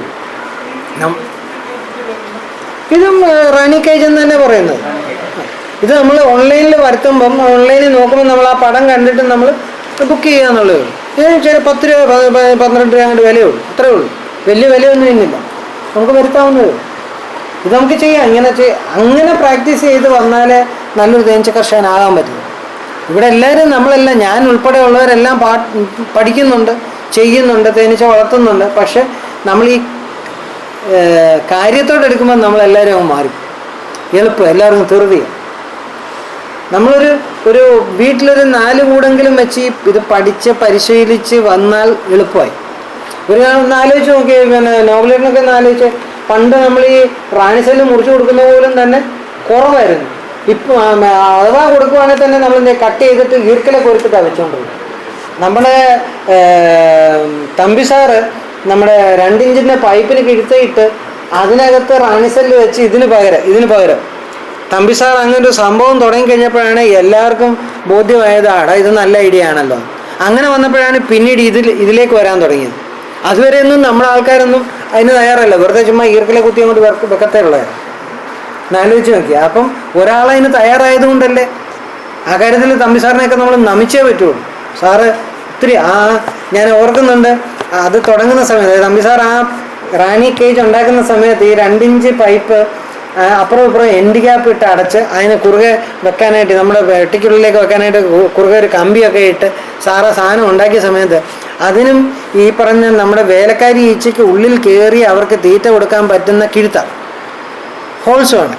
അപ്പോൾ സാറതിന് 4 mm bit, 4 mm correct bit കിട്ടത്തില്ല. അപ്പം അങ്ങനെ വന്നപ്പോൾ 4 mm ആ കിഴുത്ത വരത്തക്കാനുള്ള കറക്റ്റ് ബിറ്റില്ലാഞ്ഞിട്ട് സാറ് തന്നെ പിന്നെ കമ്പി അടിച്ച് പരത്തി ആ തരത്തിലുള്ള ബിറ്റ് ഉണ്ടാക്കി സാറ് ആ സാധനം ഉണ്ടാക്കിയത്. ഒരു നല്ല തനിച്ച കർഷകനായതുകൊണ്ട് അത് സംഭവിച്ചത്. അങ്ങനെ സമയത്ത് എനിക്ക് ആ ബിറ്റില്ലായിരുന്നു. ഞാൻ സാറിനോട് ചോദിച്ചപ്പോൾ എനിക്ക് 2 ബിറ്റ് ഉണ്ടാക്കി തന്നു. അങ്ങനെ അത് തുടങ്ങി പലരും അങ്ങനെ പെതുക്കെയാണ് പിന്നെ ഇതിലേക്ക് മാറിയത്. അപ്പോൾ ഒരു കർഷകൻ അങ്ങനെ തയ്യാറായതുകൊണ്ടാണ്. നമ്മൾ ഓരോരുത്തരും അതിന് തയ്യാറാകുകയാണെങ്കിൽ നമ്മുടെ തേനീച്ച കൃഷി നല്ല രീതിയിലേക്ക് നമുക്ക് കൊണ്ടുപോകാൻ സാധിക്കും. അപ്പം അത് നമ്മൾ നമുക്കിന്നിപ്പോൾ അവിടെ നോളിടം പറഞ്ഞാൽ അവിടെ ഇതിന് പേജിനകത്ത് തന്നെ ഇരിപ്പുണ്ടെന്നോ അല്ലേ? നമുക്ക് അങ്ങോട്ട് പോകാം, അതായിരിക്കും ഏറ്റവും നല്ലത്. എപ്പോഴും അതായിരിക്കും ഒന്നുകൂടെ നല്ല കാര്യം. നമുക്ക് പിരിക്കാൻ പറ്റിയ കൂടെ അവിടെ ഇരിപ്പുണ്ടോ? ഉണ്ടല്ലേ? അങ്ങനെ നമുക്ക് പിരിക്കാനുള്ളൊരു ഇതും കൂടെ ചെയ്യാം. പിന്നെ അത് മാത്രമല്ല, നമുക്ക് ഒരെണ്ണം വെട്ടിക്കളയാൻ പറ്റിയത് ഇരിപ്പുണ്ടോ? അങ്ങനെ ഉണ്ടായിരുന്നത് വെട്ടിവെക്കാം. ഒരെണ്ണം നമുക്ക് വെട്ടിവെക്കാം. അപ്പോൾ വെട്ടിവെച്ചാൽ നമ്മൾ മുമ്പ് പറഞ്ഞില്ല 6-7 ദിവസം അതിനെ പിരിക്കണം. അപ്പോൾ അന്നത്തെ ദിവസം നോളിയറിന് അതിൻ്റെ ഒരു പിക്ചർ എടുത്ത് നമ്മുടെ ഗ്രൂപ്പിലേക്ക് ഇട്ടാൽ മതി. അപ്പോൾ എല്ലാവർക്കും അത് കാണാനും കൂടെ പറ്റും എന്താണ് നമ്മൾ ചെയ്തതെന്നുള്ളത്. അപ്പോൾ അങ്ങനെ വരുമ്പോൾ നമ്മളുടെ ആൾക്കാർക്ക് അത് കണ്ട് മനസ്സിലാക്കി. അതെ, സ്ട്രിപ്പ് മെത്തേഡ് അത് നമ്മൾ ചെയ്താൽ മതി. അങ്ങനെ ചെയ്യാമെന്നുണ്ടെങ്കിൽ ആൾക്കാർക്ക് അത് കുറച്ചുകൂടെ ബോധ്യമാകും. അങ്ങനെ നമുക്ക് കൂടുതൽ കാര്യങ്ങൾ ഇതിനെ പഠിച്ച് മുന്നോട്ട് പോകാൻ പറ്റും. അപ്പം നമുക്ക് വേണ്ടത് അല്ല, അടവെട്ടിയും കളയും നമ്മൾ. അതായത് കുറച്ച് ഭാഗം അതിൻ്റെ താഴോട്ട് ബാക്കി പണി. ആ ബാക്കി പണിയുന്നത് പുത്തനടയായിരിക്കും. ആ പുത്തനടയിലിടുന്ന മുട്ടയിൽ നിന്ന് ഒരു റാണിസെൽ കിട്ടും. അവിടെ നമ്മൾ ശ്രദ്ധിക്കേണ്ട ഒരു കാര്യമുണ്ട്. 6ാമത്തെ അടയും 1ാമത്തെ അടയും നമ്മൾ സ്ട്രിപ്പ് വെട്ടാൻ പാടില്ല. കാരണം 6ാമത്തെ അടയിൽ ചിലപ്പോൾ ആണീച്ചകളുടെ മുട്ടയായിരിക്കും ധാരാളമായിട്ട് വരുന്നത്. അപ്പോൾ അവിടെ നിന്നാണ് ഒരു റാണിസെല്ല് കിട്ടുന്നതെങ്കിൽ ആ റാണിസെല്ല് നമുക്ക് നല്ല റാണിസെല്ലെന്ന് പറയാൻ പറ്റത്തില്ല. 1ാമത്തെ അടയിലും എന്താ പ്രശ്നം എന്ന് ചോദിച്ചു കഴിഞ്ഞാൽ 1ാമത്തെ അടയിൽ അവർ ചിലപ്പോൾ സ്ട്രിപ്പ് വെട്ടിക്കളഞ്ഞാൽ കിട്ടത്തില്ല. കാരണം അതിൻ്റെ ബാക്കി ഭാഗമെല്ലാം മോശമായിരിക്കുന്നതുകൊണ്ട് അവരതിനെ ഉപേക്ഷിച്ചിരിക്കുകയായിരിക്കും. അപ്പം അതുകൊണ്ട് നമ്മൾ 2, 3, 4, 5 ഈ 4 അടകളിൽ നമ്മൾ സ്ട്രിപ്പ് വെട്ടിക്കളയത്തും. അങ്ങനെ ഒരു ശീലം നമ്മൾ ഉണ്ടാക്കിക്കൊണ്ടുവരികയാണെങ്കിൽ നമുക്ക് നന്നായിട്ട് വിജയിപ്പിക്കാൻ പറ്റും.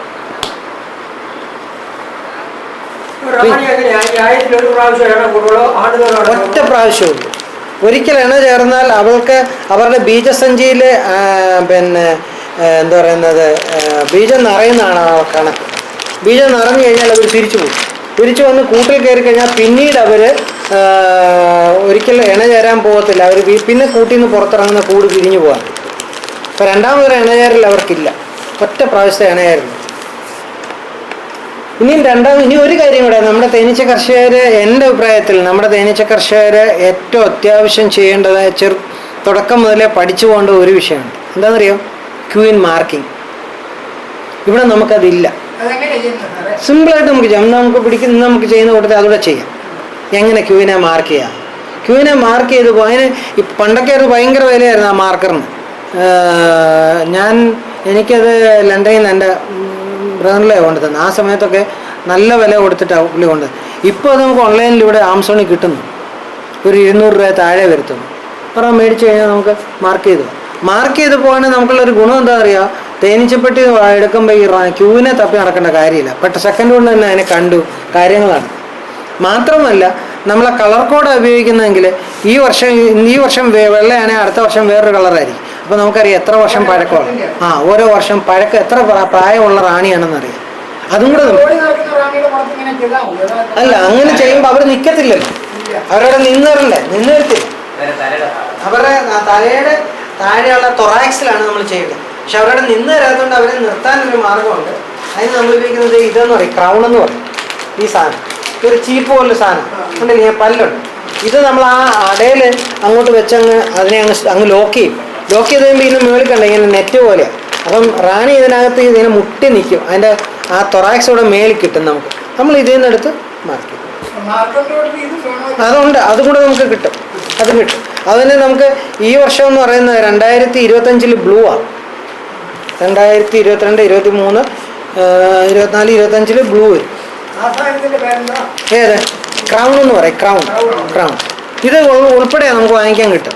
അപ്പോൾ ഈ ക്രൗണിന് പകരം വേറെ ടൈപ്പ് ഉണ്ട്. ഒരു അകത്തോട്ട് പിസ്റ്റൺ പോലെ സാധനം ഇങ്ങനെ തള്ളിക്കൊണ്ടുവന്ന്. അപ്പം നമ്മളിപ്പോൾ ഇതൊക്കെ റാണിയെ പിടിച്ച ആ ട്യൂബിനകത്തോട്ട് വിട്ടിട്ട് ആ പിസ്റ്റനകത്തോട്ട് വെച്ച് മേപ്പോട്ട് തള്ളുമ്പോൾ ഇവ മേളി വരുമ്പോൾ അവിടെ ഇതുപോലെ തന്നെ ഇങ്ങനെ നെറ്റ് പോലെ. അപ്പം അതിനെ നമുക്ക് അവിടെ കൊണ്ടുവന്ന് ബ്ലോക്ക് ചെയ്ത് നിർത്താൻ പറ്റും. അങ്ങനെയുണ്ട്. അപ്പോൾ അതോ ഉപയോഗിച്ചാൽ മതി. അപ്പോൾ മേടിക്കുമ്പം നമ്മളെപ്പോഴും ഈ ക്യൂയിൻ മാർക്കർ പെന്ന് തന്നെ വേണം. നമുക്ക് കടയിൽ ഇഷ്ടംപോലെ മാർക്കർ കിട്ടും. ആ മാർക്കർ മേടിക്കരുത്. കാരണം അതിനകത്ത് ഒത്തിരി ടോക്സിൻസ് അടങ്ങിയ മാർക്കർ. നമുക്കറിയാലോ, നമ്മൾ പെർമനന്റ് മാർക്കർ മണം തന്നെ ഭയങ്കര. ഏത്? Queen marker. അത് നമുക്ക് ഓൺലൈൻ വരുത്താൻ പറ്റും.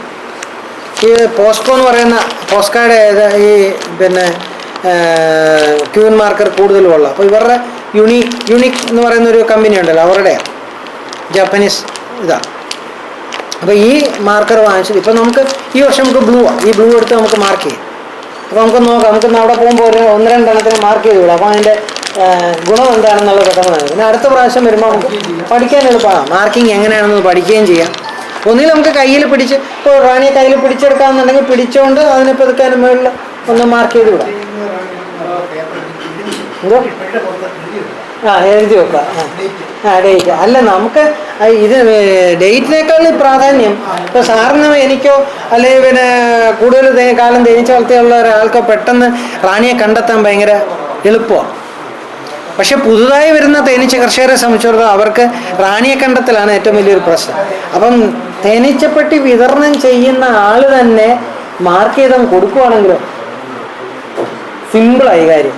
അപ്പം വാങ്ങിക്കാനും ആൾക്കാർക്ക് എളുപ്പമാണ്, കാരണം വാങ്ങിക്കാൻ താല്പര്യം കൂടും, കാരണം റാണിയെ കണ്ടെത്താൻ എളുപ്പമല്ലേ. മാത്രമല്ല കളർ കോഡ് കൊണ്ട് അവരെ തിരിച്ചറിയാം എത്ര വർഷം പഴക്കമുള്ള റാണിയാണെന്നുള്ള കാര്യത്തിലും ഒരു ഉറപ്പ് ചെയ്യണം. ഇനിയും ഇന്നിപ്പോൾ നമ്മൾ ചെയ്യുമല്ലോ, അപ്പം ഏകദേശം നല്ല റെഡിയായി കിട്ടും. അപ്പോൾ ഇതൊരെണ്ണം വാങ്ങിച്ച് നോബിലേറ്റ് ഇനിയും കൊടുക്കുന്ന എല്ലാ പെട്ടിയും മാർക്ക് ചെയ്ത് തന്നെ കൊടുക്കണം. അതായത് റാണിയെ മാർക്ക് ചെയ്താൽ കൊടുക്കണം. നമ്മുടെ ഗോവൻ അങ്ങനെ ഇപ്പം മിക്കവാറും മാർക്ക് ചെയ്താൽ കൊടുത്താൽ മതി, അങ്ങിട്ടും കൊടുത്താൽ മതി, എളുപ്പമായി. അങ്ങനെ ആകുമ്പോൾ പേടിക്കണ്ട. പിന്നെ മേടിക്കുന്നതൊക്കെ എളുപ്പം, അയാൾക്ക് കണ്ടെത്താനും പിരിക്കാനും ഒക്കെ എളുപ്പം. അയാളും ആ ട്രിക്ക് പഠിച്ചു വെച്ചിരിക്കുകയാണെങ്കിൽ അയാളും പിരിക്കുന്ന എളുപ്പമാണ്. ഇതില്ലാത്തൊരട അങ്ങ് എടുത്താൽ മതി, എളുപ്പം ജോലി നമ്മുടെ തീരും. ഇത് ഈ ഒരു ട്രിക്കോട്, ഈ ഒരു ടെക്നിക്കോട് നമ്മൾ പഠിച്ചു പോകാത്ത നമ്മുടെ ഒരു കുഴപ്പമെന്ന് പറയും. നമ്മൾ കേൾക്കും, പക്ഷേ ഇത് പ്രവൃത്തിയിലേക്ക് കൊണ്ടുവരത്തില്ല. അത് ഞാൻ പറഞ്ഞില്ലേ, മെയിനായിട്ട് മാർക്കറ്റിൽ കിട്ടുന്ന യുണിയുടെ ഒരു മാർക്കറാണ് വരുന്നത്, പോസ്ക എന്ന് പറയുന്ന കമ്പനിയാണ്. പോസ്ക POSCA അവരുടെ യുണിയുടെ, അത് ജാപ്പനീസ് മെയ്ഡാണ്. ജപ്പാൻകാരെ ഇത് ആദ്യം ഇത് കണ്ടുപിടിക്കുന്നത്. ടോക്സിൻ ഇല്ലാത്ത ഒന്നായിട്ട് കിട്ടും. അദ്ദേഹം പറഞ്ഞു ഓരോ വർഷത്തിനെ മേടിച്ചാൽ മതി. ഒരു ബ്ലൂ ഈ വർഷമാണെങ്കിൽ ഒരു ബ്ലൂ മേടിക്കുക, അടുത്ത വർഷമാണെങ്കിൽ അടുത്ത വരുമ്പോൾ ബ്ലൂ കഴിഞ്ഞാൽ അടുത്ത വരുമ്പോൾ നമുക്ക് 2026 വൈറ്റാണ്, 2027 യെല്ലോ ആവും, പിന്നെ 2028 റെഡ് ആവും, 2029 വരുമ്പോൾ ഗ്രീൻ ആവും ഓരോ വർഷം, പിന്നെ 2030 വരുമ്പോൾ വീണ്ടും ബ്ലൂ ആവും. 5 വർഷത്തിൽ ഇങ്ങനെ ഓൾട്ടർനേറ്റായിട്ട് ഇങ്ങനെ മാറിക്കൊണ്ട് ഇതും കൂടെ നമ്മൾ ശീലിച്ചു പോകും. അങ്ങനെ ആകുമ്പോൾ നമുക്ക് റാണിയെ ഉൽപ്പാദിപ്പിക്കും. ഇനി റാണി നഷ്ടപ്പെട്ടാലും പെട്ടെന്ന് തിരിച്ചറിയാം. നോക്കുമ്പോൾ ഈ ആളിനെ കാണത്തില്ല. ഇനിയും നമുക്കെല്ലാം പറ്റുന്നൊരു കാര്യമുണ്ട്. നമ്മൾ കഴിഞ്ഞ പ്രാവശ്യം തന്നെ ഇവിടെ നമ്മുടെ പെട്ട് തുറന്ന് നോക്കിയപ്പോഴേ 2 പ്രാവശ്യം നോക്കിക്കഴിഞ്ഞപ്പോഴാണ് നമുക്ക് റാണിയെ കണ്ടെത്താൻ പറ്റും. കാരണം എന്തായിരുന്നു, ഈച്ച കൂടുതലും കയറി പെട്ടിയുടെ സൈഡിലിരിക്കുകയായിരുന്നു ഇല്ലേ, അടയിൽ നിന്ന് ഇറങ്ങി പെട്ടിയുടെ സൈഡിൽ. ഈ മാർക്ക് ചെയ്ത് വിട്ടേക്കാണെങ്കിൽ പെട്ടിയുടെ സൈഡിൽ ഇരുന്നാൽ പോലും എന്ത് ചെയ്യാം, നമുക്ക് തിരിച്ചറിയാൻ പറ്റും. ഇനി അടപ്പിനകത്തിരിക്കുക നമുക്ക് പെട്ടെന്ന് തിരിച്ചറിയാൻ പറ്റും. അപ്പം അല്ല, റാണിക്കൊരു ദോഷമില്ല, നമുക്ക് റാണിയെ കണ്ട് തന്നെ പിരിച്ചു കൊണ്ടുപോകാൻ പറ്റും. ഇല്ല ഒന്നുമില്ല. അതാണ് ഈ ടോക്സിൻ ഇല്ലാത്ത നല്ല ഈ മാർക്കർ വേണമെന്ന് പറയുന്നത്. ടോക്സിനുള്ള നമ്മുടെ ഈ സാറിന് നമുക്ക് കടയിൽ നിന്ന് മേടിക്കുന്ന പെർമനന്റ് മാർക്കറൊക്കെ ആണെങ്കിൽ അത് അതിന് മേളിലും തൊട്ടിച്ച് കഴിഞ്ഞാൽ അത് തൊട്ടാൽ അപ്പോഴും തന്നെ ഇത് ചത്തുപോകും. ഇത് തന്നെ വാങ്ങണം. ബ്ലൂ അടുത്ത വർഷം വരുമ്പോഴത്തേന് വൈറ്റ്, അതിൻ്റെ അടുത്ത വർഷം യെല്ലോ വരും, അതിൻ്റെ അടുത്ത വർഷം റെഡ്, അതിൻ്റെ അടുത്ത വർഷം വരുമ്പോൾ ഗ്രീൻ, അതിൻ്റെ അടുത്ത വർഷം വീണ്ടും പിന്നെ ബ്ലൂവിലേക്ക് പോകും. പിന്നെ ഇതിങ്ങനെ കണ്ടിന്യൂ ചെയ്തുകൊണ്ടിരിക്കും. അപ്പോൾ ഇതും നമുക്ക് ഇന്നൊന്ന് നമ്മുടെ അങ്ങോട്ട് പോകുമ്പോൾ നമുക്ക് അതുകൂടെ ഒന്ന് ചെയ്യാം. എന്നിട്ട് നമുക്ക് റാണി സെല്ല് എങ്ങനെ കൊടുക്കാൻ പറ്റും, ഒരു കൂട് പിരിച്ച് നമുക്കൊക്കെ ആണെങ്കിൽ ഒരു കൂട് തന്നെ പിരിച്ചിട്ട് നമുക്ക് അതിലേക്ക് തന്നെ റാണി സെല്ലും കൊടുത്ത് കാര്യങ്ങൾ ചെയ്യാം. അപ്പം നമുക്ക് കാര്യം കുറച്ചുകൂടെ വ്യക്തമാണ്. എന്ന് പറയുന്നത്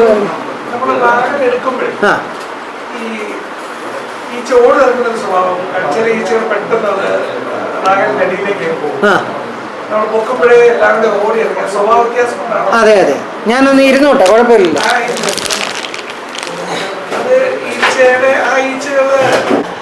ചില തേനീച്ച കർഷകർ പെട്ടി കൊണ്ടുവെക്കും, തീറ്റ കൊടുക്കാൻ വേണ്ടി മേലത്തെ അടപ്പ് ജസ്റ്റ് ഒന്ന് തുറക്കും, തീറ്റ ഒഴിക്കും, അടയ്ക്കും, പോവും. ആ പെട്ടിക്ക് അതൊന്ന് റാഗലെടുത്ത് നോക്കാട്ടെ, അവരെ ഒന്ന് കൈകൊണ്ടൊന്ന് പെതുക്കാൻ തൊടുകാട്ടെ, ഇതൊന്നും ചെയ്യത്തില്ല. കാരണം എന്താ, പേടിയാണ്.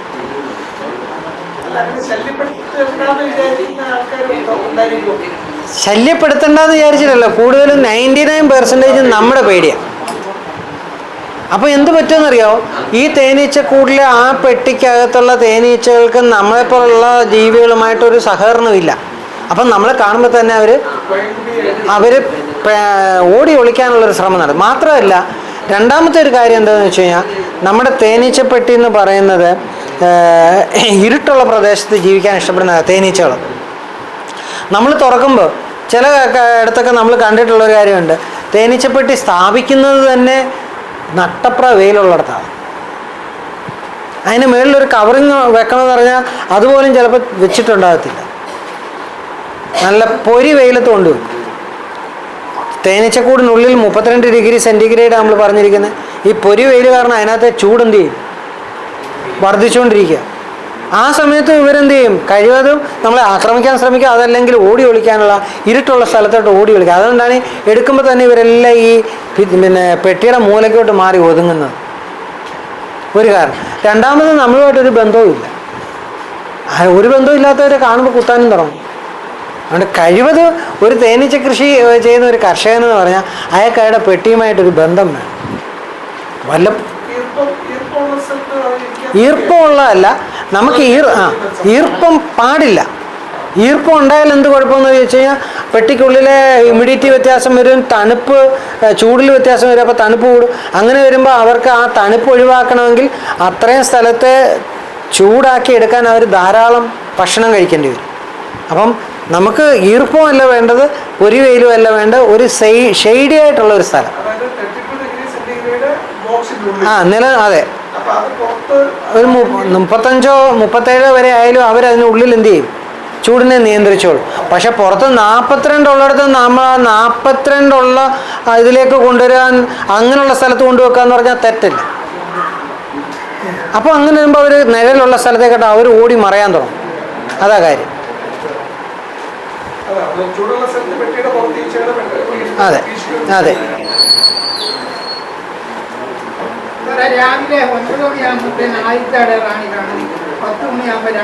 നമ്മുടെ ഒരു അനുമാനം ശരിയെന്ന് പറയാൻ ഒക്കത്തില്ല. ഒരു അനുമാനം. ഞാൻ കഴിഞ്ഞ അല്ല സാറേ, അത് ഞാൻ പറയാം. ഞാൻ ഈ അടുത്ത സമയത്ത് നമ്മളുടെ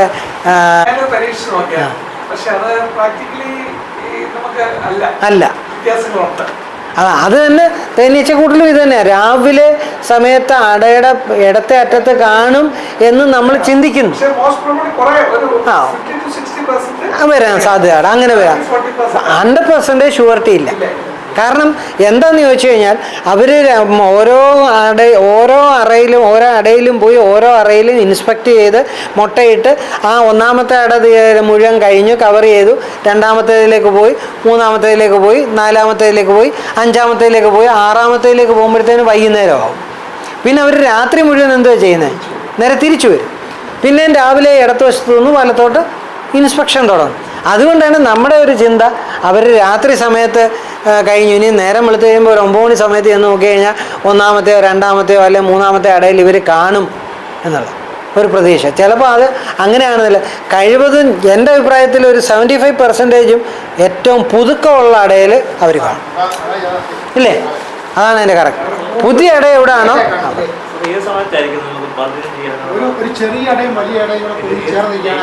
എന്തോ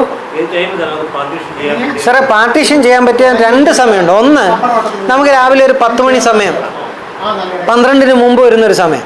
ഉച്ച കഴിഞ്ഞാൽ ഒരു 3 തൊട്ട് അങ്ങോട്ട് 5 മണി വരെയുള്ള സമയം. എന്താണെന്ന് ചോദിച്ചു കഴിഞ്ഞാൽ, ഈ 10 മണി സമയത്തൊക്കെ നമ്മുടെ തേനീച്ചക്കൂട്ടിൽ നിന്ന് മാക്സിമം ഫോറേജ് ബീസ് പുറത്ത് പോയിരിക്കുക. അവർ പൂമ്പൊടി എടുക്കാനും തേനെടുക്കാനും ഒക്കെ പോയിട്ടുണ്ട്. 12 മണി ആകുമ്പോഴത്തേന് ചൂട് വർദ്ധിക്കുമ്പോൾ അവരെല്ലാവരും എവിടെ വരും.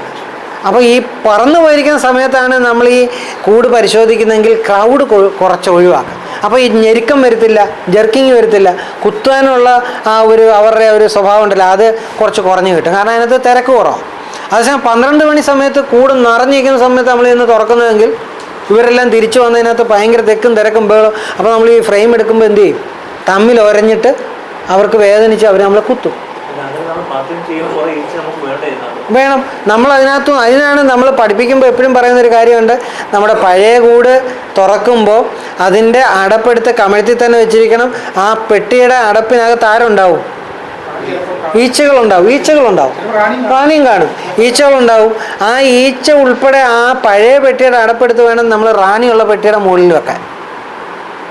നമ്മൾ പിരിച്ചു വെച്ച് കഴിയുമ്പോൾ റാണിയുള്ള പെട്ടി ഏതാണോ ആ പെട്ടിയുടെ മുകളിലേക്ക് ഈ അടപ്പിനകത്ത് ഈച്ചയുള്ള ആ അടപ്പ് തന്നെ എടുത്തു വെക്കണം. എന്താണെന്ന് ചോദിച്ചു കഴിഞ്ഞാൽ റാണിയെ കാണാതെ പിരിക്കുന്നതെങ്കിൽ നമ്മൾ രണ്ടിലും നോക്കിയപ്പോൾ റാണിയെ കണ്ടില്ല. അപ്പം നമുക്ക് ഏകദേശം ഒരു ഐഡിയ, ഒരല്പസമയം ഒന്ന് തുറന്നു വെച്ചാൽ റാണി എവിടെ ഉണ്ടോ അവിടേക്കായിരിക്കും ആര് പോകുന്നത്? ഈച്ചകൾ പോകുന്നത്. അപ്പോൾ അങ്ങനെ നമുക്ക് കാണാൻ പറ്റുന്നില്ല. അപ്പോൾ നമുക്ക് ഉറപ്പിക്കാൻ പറ്റും എവിടെ ഉണ്ടെന്ന്, ഏകദേശം ഒരു ഐഡിയയിൽ ഉറപ്പിക്കാൻ പറ്റും. എന്നിട്ട് നമ്മൾ ഈ ഇതുകൊണ്ട് അപ്പോൾ അങ്ങനെ നമ്മൾ രണ്ടിടത്തേക്കും തുല്യമായിട്ടാണ് പിരിച്ചു വെച്ചിരിക്കുന്നത്. പക്ഷേ അടപ്പിനകത്തിരിക്കുന്ന ഈച്ചയും കൂടെ ഞാൻ ആർക്ക് കൊടുത്തു? റാണിയുള്ള പെട്ടിക്ക് കൊടുത്തു. എന്നിട്ട് അതിനെ അടച്ചിട്ട് നമ്മൾ ദൂരോട്ട് മാറ്റി വെച്ചു. പുറത്ത് പോയിരിക്കുന്ന ഈച്ചകളെല്ലാം കൂടെ എവിടെ വരും? റാണി ഇല്ലാത്ത പഴയ പെട്ടിക്കാതെ. അപ്പോൾ ഇവിടെ എണ്ണം കൂടി, അവിടെ ആവശ്യമുള്ള എണ്ണമായി. അപ്പോൾ ഈ പോയിരിക്കുന്ന ഈച്ചകളോട് വന്നവർ കൊടുക്കാം. വേണമെങ്കിൽ നമുക്ക് ഊതി കൊടുക്കുകയോ അല്ലെങ്കിൽ നമുക്കൊന്ന് ജസ്റ്റ് ഒരു കുടച്ചിൽ കുടഞ്ഞു കൊടുക്കുകയോ ഒക്കെ ചെയ്യാം. അങ്ങനെ നമ്മൾ ആ പെട്ടി കുറച്ച് ഈച്ചകളെ കൂടുതലാക്കി ആ വേലക്കാരി അല്ലെങ്കിൽ ഈച്ചകളുടെ എണ്ണം കൂടുതൽ കൊടുത്ത് റാണി ഉൾപ്പെടെയുള്ള പെട്ടിയാണ് നമ്മൾ ദൂരേക്ക് മാറ്റി വെക്കുന്നത്. റാണി ഇല്ലാത്ത പെട്ടി അവിടെ ഇരിക്കുകയാണ്. അവിടെ അവർ പറന്നു പോയവർ വന്ന് ഇതിനകത്തേക്ക് കയറുമ്പോൾ ഇവരും തുല്യമായി അവരും തുല്യം. 500 മീറ്ററെങ്കിലും മാറ്റി വെച്ചാൽ മതി. ശാസ്ത്രീയമായി പറയുമ്പോൾ നമ്മൾ 1 കിലോമീറ്റർ മാറ്റി വെക്കാൻ പറയുന്നെങ്കിലും ഒരു 500 മീറ്ററെങ്കിലും മാറ്റി വെക്കുന്നതായിരിക്കും എപ്പോഴും നല്ലത്. പക്ഷേ ഇവിടെ ആൾക്കാർ 500 മീറ്റർ പോയിട്ട് 50 അടി മാറ്റി വെക്കാൻ പോലും തയ്യാറല്ല. അത് എത്ര പറഞ്ഞാലും അവർ നേരെ തിരിച്ച് എതിർ ക്വസ്റ്റ്യനായിട്ട് വരും. അതിൻ്റെ ആവശ്യം എന്താ, അങ്ങനെ ഇംബ്രീഡിങ് എന്ന് പറയുന്നൊരു വിഷയം എന്താ, അതൊക്കെ ചുമ്മാ പറയുന്നതെന്ന് പറയും. പക്ഷേ അതുകൊണ്ടാണ് ആൾക്കാർ ഈ ഇംബ്രീഡിങ് നടക്കുന്നത് കൊണ്ടാണ് കേരളത്തിലെ തേനീച്ചകൾക്ക് പെട്ടെന്ന് രോഗം ബാധിക്കുന്നതിൻ്റെ ഒരു കാരണം അവർക്ക് ആരോഗ്യമില്ലാത്ത തേനീച്ചകളാണ് പിന്നെ ഉണ്ടായിക്കൊണ്ടിരിക്കുന്നത്. അവർക്ക് ജനിതകമായ തകരാറുകളൊക്കെ വീണ്ടും ആവർത്തിക്കപ്പെടുന്നു, രോഗം വീണ്ടും വരുന്നു, ഇമ്മ്യൂണിറ്റി കുറയുന്നു. ഇതിൻ്റെയൊക്കെ കാരണം അവരുടെ കൂട്ടിൽ ശരിക്കും എനിക്ക് അറിയാവുന്നൊരു കേസ് എന്താണെന്ന് ചോദിച്ചു കഴിഞ്ഞാൽ, ഞാൻ നേരിട്ട് കണ്ടിട്ടുള്ളൊരു കേസുണ്ട്. പിന്നെ നമ്മുടെ പത്തനാപുരം ഗാന്ധി ഭവനിൽ ഒരിക്കൽ ഞാൻ നമ്മുടെ കൊല്ലം തുളസി സാറ് അദ്ദേഹവും അതുപോലെ നമ്മുടെ ട്രിവാൻഡ്രത്തുള്ളൊരു വിജയൻ സാർ ഒരു വലിയ ഹോട്ടൽ ശൃംഖല നടത്തും. അവർ രണ്ടുപേരുടെ ആവശ്യപ്പെട്ടവൻ പറയാം, ഞാൻ ഒരിക്കൽ ഒരു ചെറിയ പരിശീലനവും അവിടെ ഒന്ന് വിസിറ്റ് ചെയ്യാനൊക്കെ ആയിട്ട് ഞാനവിടെ ഒരിക്കൽ പോയ സമയത്ത് ഞാൻ അവിടെ 2 പെൺകുട്ടികളെ കണ്ടായിരുന്നു. അത് വടക്കേന്ത്യയിൽ നിന്ന് വന്ന 2 പെൺകുട്ടികളാണ്. അവർ ഈ ഗാന്ധി ഭവനിൽ ആരോ കൊണ്ടാക്കിയതാണ്. അവരുടെ അച്ഛനും അമ്മയെന്ന് പറയുന്നത് ഒരച്ഛൻ്റെ അമ്മയുടെ മക്കളാണ്, സ്വന്തം സഹോദരനും സഹോദരിയുമാണ്. അതുകൊണ്ട് എന്ത് പറ്റിയെന്ന് ചോദിച്ചാൽ, ജനിച്ച 2 കുഞ്ഞുങ്ങളുടെയും ദേഹത്ത് സ്കിന്നില്ല. അവർ ഉടുപ്പിടാൻ പറ്റാത്ത ഒരു നേർത്ത തുണി കൊണ്ടൊരു കവറുണ്ടാക്കി അവരുടെ ശരീരത്തിൽ ഇട്ടേക്കുമായിരുന്നു. ഇപ്പോഴും എനിക്കത് ഓർക്കുമ്പോൾ സങ്കടം തോന്നും. കാരണം അവരുടെ അവസ്ഥ കണ്ടിട്ട് ഒരു തരത്തിലും അവർക്ക് ജീവിക്കാൻ പറ്റാത്തൊരു കണ്ടീഷൻ. അങ്ങനെ ആ കുഞ്ഞുങ്ങളെ ആ ഗാന്ധി ഭവനിൽ കൊണ്ടാക്കിയിട്ടുണ്ടായിരുന്നു. എന്താ സംഭവിച്ചത്? സ്വന്തം അച്ഛൻ്റെ അമ്മയുടെ മക്കൾ തമ്മിൽ അവർ വിവാഹം കഴിച്ചു, ഉണ്ടായ മക്കൾ. അപ്പം ജനിതകമായിട്ടുള്ള തകരാറുകളൊക്കെ വന്നു, അവർക്ക് ഇമ്മ്യൂണിറ്റി കുറഞ്ഞു, ഇതൊക്കെ വന്നു. ഇത് തന്നെ നമ്മുടെ തേനീച്ചയിലും സംഭവിക്കും. ഈ പക്ഷികളെ വളർത്തുന്നവർക്കറിയാം, ലവ് ബേർഡിനെ വളർത്തുന്നവർ ഒരേ കൂട്ടിൽ നിന്ന് വരുന്ന മുട്ടയിട്ട് വിരിഞ്ഞു വന്ന് ആൺപക്ഷിയും പെൺപക്ഷിയും കൂടെ നമ്മൾ വീണ്ടും അടുത്തൊരു കുടുംബമാക്കി മാറ്റി കഴിഞ്ഞാൽ അതിനുണ്ടാകുന്ന കുഞ്ഞുങ്ങളുടെ കൈയും കാലൊക്കെ ഇങ്ങനെ വളഞ്ഞിരിക്കും. മുയലിനും ഉണ്ടാകും, ആട്ടുംകുട്ടിക്ക്, ആട്ടുംകുഞ്ഞ്. അപ്പം അത് നമ്മൾ മനസ്സിലാക്കുക. ഇത് പറഞ്ഞു കൊടുത്താലും നമ്മളെ ക്രൂശിക്കാനായിട്ട് ചീത്ത വിളിച്ച് വരുന്ന കുറേ ആൾക്കാരുണ്ട്. ചുമ്മാതെ അതൊന്നും ഇല്ല എന്ന് പറയുന്നവരുണ്ട്. വാസ്തവത്തിൽ അതുണ്ട്. അപ്പോൾ അത് നമ്മൾ മനസ്സിലാക്കി നമ്മൾ ചെയ്യുക എന്നുള്ളത്.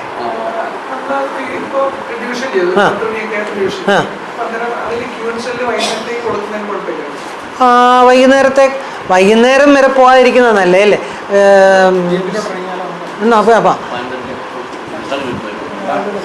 സാറേ നമ്മൾ കൊടുക്കുമ്പോൾ നമ്മൾ 2 മണിക്കൂറിനകത്തല്ലേ കൊടുക്കുന്നത്? റാണി സെല്ല് കൊടുക്കുക പിരിച്ചു കഴിഞ്ഞാൽ 2 മണിക്കൂറിന് 2 മണിക്കൂറിന്. അതെ, ശരിക്കും ഇതിനകത്ത് റാണി ഇല്ല എന്ന് പെട്ടി ബോധ്യം വരികയും റാണിസെല്ലിന്റെ പണി തുടങ്ങാതിരിക്കുന്ന സമയത്ത് കൊടുക്കുകയാണ്. ആക്കുന്നതിന് മുമ്പേ കൊടുക്കണം. സാറ് പറഞ്ഞതിന് സാറിനത് ഞാനത് മനസ്സിലാക്കാൻ വേണ്ടിയാണ് പറയാം. സാറ് പറഞ്ഞതിന് ഒരു തേനീച്ച കൂട് പിരിച്ചു വെച്ച് വൈകുന്നേരം വരെ ആകുമ്പോഴത്തേന് എത്ര സമയമായി? 4 മണിക്കൂർ കഴിയുമ്പോൾ കപ്പ് കെട്ടും. കപ്പ് കെട്ടിയാൽ പിന്നെ ഇവർ ഈ സെറ്റ് പിരിയുന്നത് മാത്രമല്ല, ഇവർ ഈ കൂടിനെ അങ്ങോട്ട് പിന്നെ നമ്മൾ കൊടുക്കുന്ന സെല്ലിനെ അക്സെപ്റ്റ് ചെയ്യാൻ അവർ കുറച്ച് വിമുഖത കാണിക്കും. അവർക്ക് സംശയമാണ്. നമ്മളിങ്ങനെ ഒരു പിന്നെ സാധനം കൊണ്ട് അതിനകത്ത് വെക്കുമ്പോൾ അതിനേക്കാൾ അവർക്ക് താല്പര്യം അവർ പണിതുകൊണ്ട് വന്ന റാണിസല്ല. അതാ തമ്മിലുള്ള വ്യത്യാസം. അപ്പം അതുകൊണ്ട് കഴിവതും ഒരു തേനീച്ചക്കൂട് പിരിച്ചാൽ 2 മണിക്കൂറിനുള്ളിൽ നമ്മൾ ആ റാണിസെല്ല് കൊടുക്കുന്നതായിരിക്കും ഏറ്റവും നല്ലത്. അത് സാറേ തേനിനകത്ത് മുക്കി വെക്കുമ്പോഴും നമ്മൾ റാണിയെ ആണെങ്കിലേ ഉള്ളൂ. റാണിസെല്ല് തേനി മുക്കി വെക്കാൻ പാടില്ല. റാണിയാണ് തേൻ പുരട്ടി വിടാൻ പറ്റുന്നത്. റാണിസെല്ല് ഒരിക്കലും നമ്മൾ തേൻ മുക്കി വെക്കാൻ പാടില്ല. അതെ.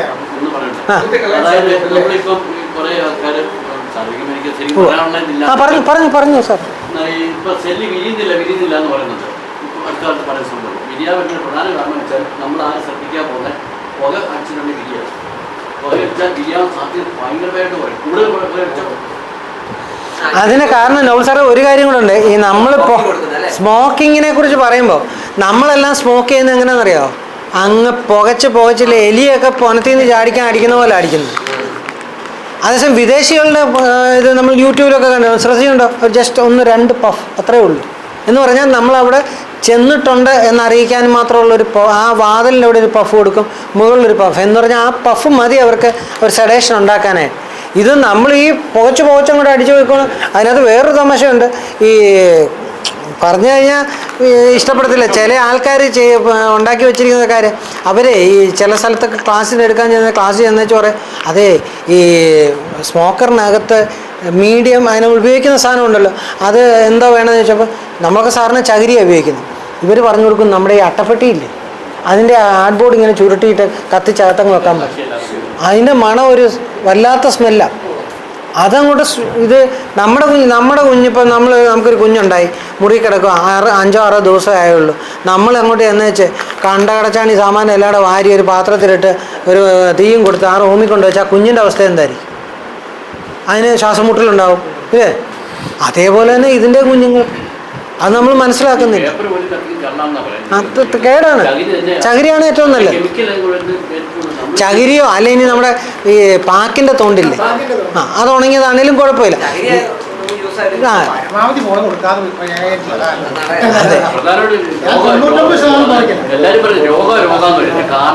രോഗത്തിന്റെ കാരണം എന്ന് പറയുന്നത് ഇതാ, നമ്മൾ അവർ ആരോഗ്യം മുഴുവൻ നശിപ്പിച്ച് കളയുന്നുണ്ട്. ഇപ്പം നമ്മുടെ കാര്യമായാലും ആലോചിച്ചു. ഇപ്പം ചിലപ്പോൾ നമ്മുടെ ആരോഗ്യവകുപ്പ് ഞാനിത് പറയുന്നത് കേട്ടോണ്ട് വേണേൽ ബഹളം ഉണ്ടാക്കാം. നമുക്ക് ഇപ്പം നമ്മുടെ പൊതുജനത്തിൻ്റെ ഇടയിൽ മരണനിരക്കെന്ന് പറയുന്ന ഒരു 60-65 വയസ്സിനകത്ത് ആയിക്കഴിഞ്ഞു. നമ്മുടെ CJ മാത്യു സാറ് തന്നെ 65-62 വയസ്സേ ഉള്ളൂ, പെട്ടെന്ന് മരിച്ചു എന്ന് പറയുന്ന ഒത്തിരി ആൾക്കാർ പെട്ടെന്ന് ഈ 60-65 വയസ്സ്. എന്താണെന്ന് ചോദിച്ചു കഴിഞ്ഞാൽ ഇപ്പം ആരോഗ്യരംഗം തന്നെ പറയുന്നു അത് കോവിഡിന് നമുക്ക് തന്ന എന്താ പറയുന്നത് വാക്സിനേഷൻ അതിന് കാരണക്കാരാണ്. അവർ കോവിഷീൽഡിനകത്ത് പ്രശ്നങ്ങളുണ്ടെന്ന് അവർ തന്നെ സമ്മതിച്ചിരിക്കുന്നു. അപ്പോൾ ഈ നമ്മുടെ ആരോഗ്യം കളഞ്ഞ ആരാ? നമ്മൾ തന്നെ. ഈ ആവശ്യമില്ലാത്ത മരുന്നെല്ലാം കൂടെ തന്നു അതും ഇതും. നമ്മുടെ ജേക്കബ് വടക്കഞ്ചേരി എല്ലാവരും ചീത്ത വിളിക്കും. പക്ഷേ അദ്ദേഹം പറഞ്ഞത് ഒത്തിരി നല്ല കാര്യം ഡോക്ടർ ഒത്തിരി നല്ല കാര്യങ്ങളുണ്ട്. ഭക്ഷണം കൊണ്ട് തന്നെ നമ്മുടെ രോഗങ്ങൾ നിയന്ത്രിച്ച് നിർത്താൻ പറ്റും. പക്ഷെ സമ്മതിക്കത്തില്ല എന്ന് പറയുന്നില്ല. തേനീച്ചക്കൂട്ടിലും നമ്മളെന്ത് ചെയ്യുന്നതെന്ന് അങ്ങ് പരീക്ഷണങ്ങളാണ്. പരീക്ഷണം എന്ന് പറഞ്ഞാൽ ഈ കടച്ചാണി ഇപ്പോൾ ഒരാൾ വന്നിച്ച് പറയും ഏറ്റവും നല്ലതേ ഇതിലൊക്കെ നല്ല വാഴക്കച്ചി ചുരുട്ടി വെച്ചാൽ കത്തീര്. അടുത്ത പറയും ഇനി പോകുന്ന വഴിയിൽ എന്താ നമ്മുടെ കരിയില ചുരുട്ടി. ഈ കരിയില വെച്ച് പോയിക്കുമ്പോൾ എന്താണെന്ന് പറയാം, ചൂട് കൂടുതലാണ്, തീ കൂടുതലാണ്. ഈ ചൂടങ്ങോട്ട് അടിക്കുമ്പോൾ ഈ കുഞ്ഞുങ്ങളൊക്കെ എന്തുമാത്രം ബുദ്ധിമുട്ടുണ്ടാകുന്നത് നമ്മൾ കാണുന്നില്ല. ചിലപ്പോൾ പൊള്ളിപ്പോവും. ഇതൊന്നും നമ്മൾ ഓർക്കുന്നില്ല. ഈ കഴിവതും പുക വളരെ കുറച്ച് ഉപയോഗിക്കുക. ഇതങ്ങ് ഇല്ല സ്മോക്കർ ഇന്ന് കൈ കിട്ടുന്നത് ഇത് പുകയ്ക്കാൻ വേണ്ടിയില്ല, എന്നാൽ മാക്സിമം ഇരിക്കട്ടെ.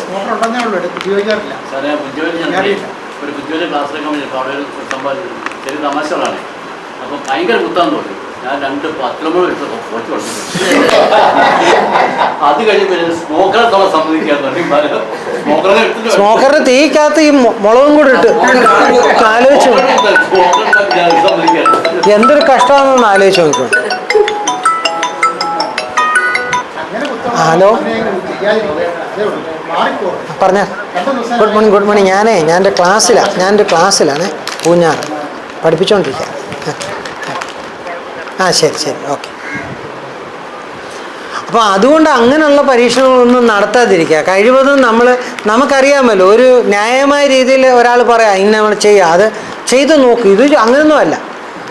മാക്സിമം അവരെ അങ്ങനെ പിന്നെ അടുത്ത പ്രാവശ്യം കൂടി ചെല്ലുമ്പോൾ അവന്മാർ നമ്മളെ കുത്തി അങ്ങ് ശരിയാക്കും. കാരണം അവർക്കറിയാം ഈ വരുന്നവൻ ഇങ്ങനെയാണ്. നമ്മളെക്കാളിൽ നമ്മളെ അറിയാനും നമ്മളെ മനസ്സിലാക്കി വെക്കാനും അതിന് കഴിവുണ്ട്. ഓരോ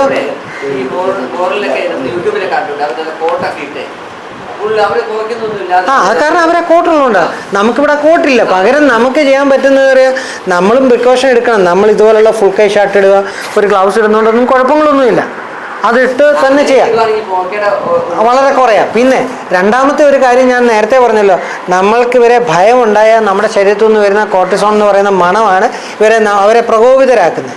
ആ പ്രകോപിതരാക്കി നമ്മൾ കുത്താനായിട്ട് റിലേഡേ ഉണ്ടാക്കി കൊടുക്കും. നമുക്കവരെ ഭയമില്ലാതെ, നമ്മൾ ഭയക്കാതെ അവരുടെ സ്നേഹിതരായിട്ട് ചെന്ന് വളരെ സ്നേഹത്തോടു കൂടി അവരെ കൈകാര്യം ചെയ്യുകയാണെങ്കിൽ അവർക്കും വേദനിക്കത്തില്ല, നമുക്കും വേദനിക്കത്തില്ല. ഇത് ആരാണ്ടോടൊക്കെ വാശി തീർക്കുന്ന പോലെ നമ്മൾ തേനീച്ചപ്പെട്ടി തുറക്കുന്നത് തന്നെ. അപ്പോഴേ തുടങ്ങും. ചില ആൾക്കാരൊക്കെ ഉണ്ട്, ഞാൻ ചിലത്ത് കണ്ടിട്ടുണ്ട്. ചില ക്ലാസ്സുകൾക്കൊക്കെ പോകുമ്പോഴേ ചിലത് ചെല്ലുമ്പോൾ ഈ തേനീച്ചപ്പെട്ടി ഇതുപോലെ നമ്മളെ ലൈവായിട്ട് നമ്മൾ ചെയ്യുമായിരിക്കും, പോയി കാണിച്ചു കൊടുക്കാനൊക്കെ. അപ്പോൾ ഈ നമ്മുടെ കൂട്ടത്തിൽ വരുന്ന കൂട്ടത്തിൽ നന്നായിട്ട് വളർത്തിക്കൊണ്ടിരിക്കുന്ന ആൾക്കാരാണ്. അവരിങ്ങോട്ട് വന്നു വെച്ചാൽ അവരൊരു ഷോ ഉണ്ട്. എന്താണെന്നറിയാം, അവർ ഈ പെട്ടി ഇങ്ങോട്ട് എടുത്ത് അടപ്പെടുത്ത് പൊട്ടോന്ന് അങ്ങോട്ടൊരൊറ്റ ഇടിയിലങ്ങ് ഈ അടയെടുത്ത് അങ്ങോട്ടൊരൊറ്റ ഇടിയിലിടും. അവർക്കത് ഞങ്ങളിത് ഈസി ആയിട്ട് ചെയ്യുന്നവരാണെന്ന് കാണിക്കാനാണ് അവർ ചെയ്യുന്നത്. പക്ഷെ അന്നേരം എന്തോ സംഭവിക്കുന്നു, ഇവർക്ക് വേദനിക്കുക, അവർ വൈൽഡാവും. അപ്പോൾ അവർ അടുത്തിരിക്കുന്നവരെ 3-4 കുത്തു. വേണ്ട, നിങ്ങളെ കുത്തിയുള്ളൂ, എന്നെ കുത്തിയില്ലെന്നാണ്. നമ്മൾ എപ്പോഴും ചെയ്യേണ്ട എന്താ, വളരെ സ്നേഹത്തോട് വളരെ പതുക്കെ സാവകാശത്തിൽ അതിനെ കൈകാര്യം ചെയ്യാൻ പഠിക്കുക. ഒരിക്കലും നമ്മൾ ദേഷ്യത്തോടു കൂടിയല്ല, സ്നേഹത്തോടു കൂടി ചെയ്യുക. അങ്ങനെ വരുമ്പോൾ അവരും നമ്മളോട് അതുപോലെ ആയിരിക്കും. നമ്മൾ അവരുടെ സുഹൃത്തുക്കളാണെന്ന് നമ്മൾ ബോധ്യം. ഞാനൊരു കാര്യം ചോദിച്ചോട്ടെ, തേനീച്ചകൾ നമ്മളോട് ഇണങ്ങുന്നവരാണോ? ഇണങ്ങും എന്ന് തോന്നുന്നുണ്ടോ? ഇല്ല സാറേ.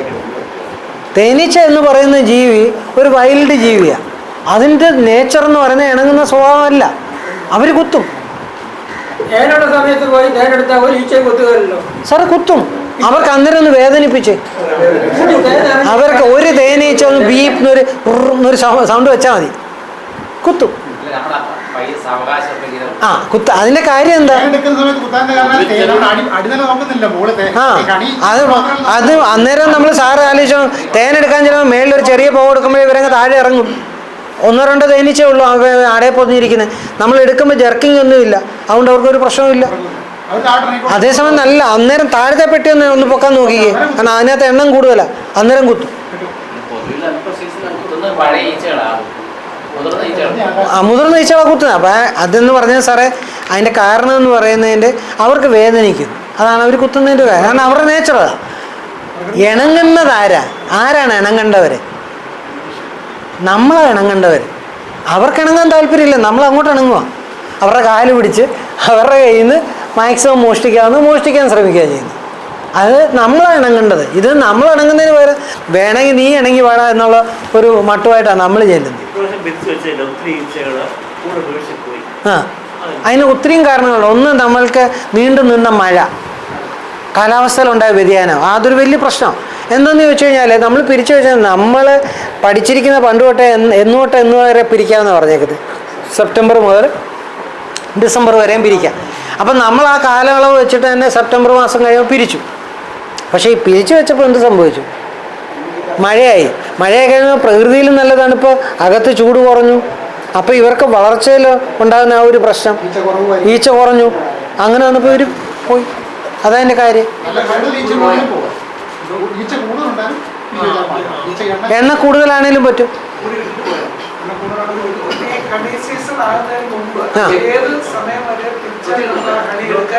സാറേ, അത് നമുക്ക് ഓരോ സ്ഥലത്തിനെ ഡിപ്പെൻഡ് ചെയ്തിരിക്കും. ഇപ്പം നമ്മുടെ ഈ പൂഞ്ഞാർ ഏരിയയിൽ റബ്ബറിൻ്റെ ഇല പൊഴിഞ്ഞ് തളിരായി വരണമെങ്കിൽ ഇപ്പം ഒരു ഫെബ്രുവരി 2nd വീക്ക് ആകുമെന്ന് വിചാരിച്ചു. ഫെബ്രുവരി 7 എല്ലാവരും എന്നാൽ ഫെബ്രുവരി 2nd വീക്ക്.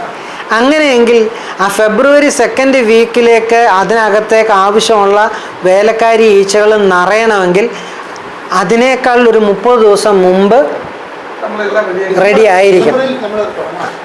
എങ്കിൽ മതി എന്ന് പറഞ്ഞാൽ ഒരു തേനീച്ച ഞാൻ പറഞ്ഞാൽ ഞാൻ പറയാം, നമ്മൾ തേനീച്ചക്കൂട് പിരിച്ചു വെച്ചു, അതിനകത്തൊരു പുതിയ റാണി വന്നു.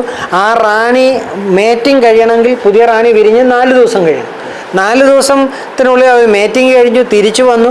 മേറ്റിംഗ് കഴിഞ്ഞിട്ടൊരു 4 ദിവസം കൂടെ കഴിയുമ്പോഴേ അവൾക്ക് മുട്ടയിടാനുള്ള കഴിവാകത്തു. അപ്പം 10 4 14 4 18 ദിവസം. ഈ 18 ദിവസം കഴിയുമ്പോഴേ അവൾ മുട്ടയിട്ട് തുടങ്ങും. അവൾ ഇടുന്ന മുട്ട വിരിഞ്ഞ് പുഴുവായി സമാധിയായി വേലക്കാരിയായി വരണമെങ്കിൽ എത്ര ദിവസം വേണം? 21 ദിവസം. അപ്പം ഈ 18 21 18 ദിവസം കഴിഞ്ഞ് 21 ദിവസം കൂടെ കഴിഞ്ഞാൽ അത്രയും ദിവസം. അപ്പം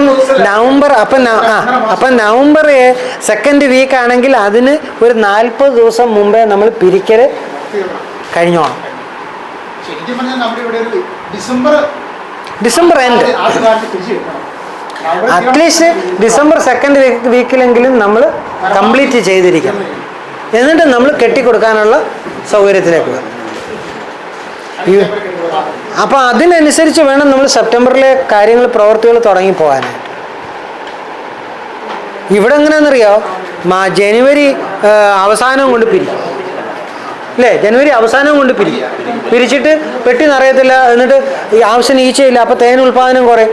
എന്നിട്ട് ചീത്തവിളി മുഴുവൻ ആർക്കായിരിക്കുമെന്നറിയാം? പെട്ടി കൊടുത്തവർ. നമ്മുടെ കുഴപ്പം കൊണ്ട് പറ്റുന്ന. എന്നിട്ട് പറയാം അവർ പെട്ടി കൊണ്ട് തന്ന അവരിങ്ങനെ കളിപ്പിക്കുമായിരുന്നു, 3 അടയിലേ തന്നുള്ളൂ. എപ്പോഴും കൊടുക്കുമ്പം നോൾ സാറേ 3 അടയിലല്ലേ കൊടുക്കത്തുള്ളൂ. പിന്നെ ഫുൾ വേണമെങ്കിൽ അതനുസരിച്ച് പൈസ കൊടുത്ത് നമ്മൾ പെട്ടി മേടിക്കേണ്ടി വരും. അതെ സാറേ, ഡിസംബർ ആകുമ്പം ഇപ്പം നോബൽ സാറായാലും ഇദ്ദേഹമായാലും രവി സാറായാലും പിന്നെ ജോസ് സാറായാലും ഒരു പെട്ടി കൊടുക്കും. ഒരാൾ വന്ന് ചോദിച്ചാൽ കൊടുക്കുമ്പം ഫുൾ പെട്ടി വേണമെന്നായിരിക്കും വാങ്ങിക്കാൻ വരുന്നതിൻ്റെ ആഗ്രഹം. കാരണം അവന് അടുത്ത ഉടനെ തേനെടുക്കണം. അപ്പോൾ അങ്ങനെ വരുമ്പോൾ നമ്മൾ കൊടുക്കുമ്പോൾ ഫുൾ എമൗണ്ട് തന്നെ മേടിക്കും ഇല്ലേ? അപ്പോൾ പിന്നെ അവരെ ചീത്ത പറഞ്ഞിട്ട് കാര്യമില്ല. കാരണം അവർക്കും നഷ്ടമല്ലെങ്കിൽ. കാരണം അടുത്ത അവർക്ക് തേനെടുക്കാൻ പറ്റുന്ന പെട്ടി എടുത്ത് അങ്ങോട്ട് കൊടുക്കുന്നത്. അപ്പോൾ ഫുൾ സെറ്റ് കിട്ടുന്നത് അതനുസരിച്ച് വില കൊടുത്താലേ പറ്റുള്ളൂ. അപ്പം നമുക്കെപ്പോഴും കിട്ടുമ്പോൾ എങ്ങനെ കിട്ടുള്ളൂ? ഹാഫ് സെറ്റേ കിട്ടുള്ളൂ. നോൾ സാർ പറഞ്ഞാൽ ചിലപ്പോൾ 3.5 അടയിൽ കിട്ടും, ചിലപ്പോൾ ഭാഗ്യം ഉണ്ടെങ്കിൽ 4 അടയിലും കിട്ടും. ഈയിടെ ഓട്ടിക്കോർപ്പിൽ നിന്ന് കുറേ പെട്ടി കൊടുത്തായിരുന്നു. 5 അടയും 6 അട വരെ ആയതുവരെ കൊടുത്തു. നാരങ്ങാൻ്റെ കൊടുത്തപ്പോൾ 5 അട വരെയുള്ള പെട്ടി വരെ കൊടുത്തു. 5 6 അടയുള്ള പെട്ടി കൊടുത്തു. കാരണം എന്താ പറയുക, ഈ പെട്ടി അവിടെ കൊണ്ടുവച്ച് നല്ലപോലെ തീറ്റ ലഭ്യമായിരുന്നു. അതുകൊണ്ട് പെട്ടെന്ന് വളരുന്നുണ്ടായിരുന്നു. അവർ പെട്ടെന്ന് വളർന്നപ്പോൾ 5 അടയും 6 അടയും ആയ പെട്ടി തന്നെ എടുത്തുകൊണ്ട് കൊടുത്തു. അപ്പം കിട്ടിയവർക്ക് ഭയങ്കര ലാഭമായിപ്പോയി. അവർക്കൊന്നുകൂടെ പിരിക്കാൻ പറ്റി. അത് ചിലപ്പോൾ ഭാഗ്യത്തിന് അങ്ങനെ കിട്ടും. എന്നാൽ ചില പെട്ടിയിൽ ചിലപ്പം ഈ 6 അടയുള്ള സ്ഥലത്ത് തന്നെ ഇരിക്കുന്ന ചില പെട്ടി 3 അടയും കാണത്തുള്ളൂ. കാരണം എന്താ പറയുക, ആ കൂട്ടിലെ വേലക്കാരികളും റാണിയും എന്താ പറയുക അങ്ങോട്ട് വളരാൻ താല്പര്യം കുറവുള്ളവരായിരിക്കും. കാരണം ഒരുപക്ഷെ ആ റാണി ഇച്ചിരി പ്രായമുള്ളതായിരിക്കാം. ഈ പിരിച്ചു വരുമ്പോൾ പ്രായമുള്ള 10 സ്വഭാവം. നമ്മൾ സാറിന് പറയത്തില്ലേ 10 വിരലും 10 ടൈപ്പിലാന്ന് പറയുന്ന പോലെ തന്നെ അതിനകത്തൊന്നും നമുക്ക് പറയാൻ പറ്റുന്നൊരു കാര്യമാണ്. അങ്ങനെയുള്ളിടത്താണ് നമ്മുടെ ഈ നല്ല ക്യൂയിൻ നിർമ്മാണം എന്നുള്ള ഒരു സംഭവം നമുക്ക് വിജയിക്കുന്നത്. ഒരേ സൈസ് റാണിയെ കിട്ടാൻ വേണ്ടിയിട്ട് എന്ന് പറഞ്ഞാൽ നമ്മളതിന്. അപ്പം അങ്ങനെ വരുമ്പം നമ്മുടെ തേനീച്ച കർഷകർ ശ്രദ്ധിച്ച് മനസ്സിലാക്കി വെക്കേണ്ട ഒരു കാര്യമുണ്ട്.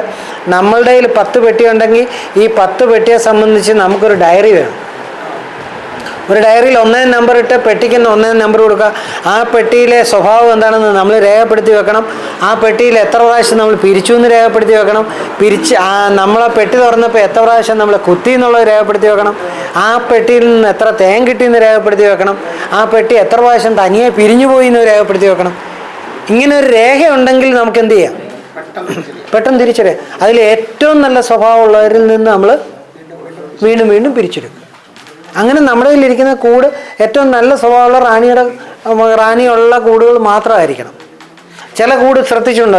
നമ്മൾ പറയുമ്പോൾ അത് വളരെ ശ്രദ്ധിക്കേണ്ട ഒരു കാര്യം. ചില കൂട്ടിൽ കുറുകെ കിട്ടും. അവരുടെ സ്വഭാവം. ഇനി അതിൽ നിന്നൊരു റാണിസെല്ലെടുത്ത് മുറിച്ച് നിങ്ങൾ വേറൊരു കൂട്ടിൽ വെച്ചോ, അതിനകത്തും വരുമ്പം അവരിങ്ങനെ കെട്ടത്തുള്ളൂ. അത് അവരുടെ ഒരു സ്വഭാവം. അപ്പം അങ്ങനെയുള്ള കൂടൊക്കെ നമ്മൾ എന്ത് ചെയ്യണം? ഒഴിവാക്കണം. നമ്മുടെ ഇല പൊഴിഞ്ഞ് അത് മൂത്ത് വരാൻ വേണ്ടി ശ്രദ്ധിച്ചില്ല, എത്ര ദിവസമായിരിക്കും വേണ്ടത് നമുക്ക്? 15 ദിവസം വരെ എടുക്കും. ഇല പൊഴിഞ്ഞിട്ട് അത് കിളുത്തതിന് ശേഷം അവസാനത്തെ ഇല പൊഴിഞ്ഞാൽ കൃത്യം 30 ദിവസം കൃത്യം തരാം. അത് പൊഴിഞ്ഞ് കഴിഞ്ഞ് നമ്മൾ തളിര് വന്ന് കഴിഞ്ഞതിന് ശേഷമാണ് ഈ ഇത് പറയുന്നത്.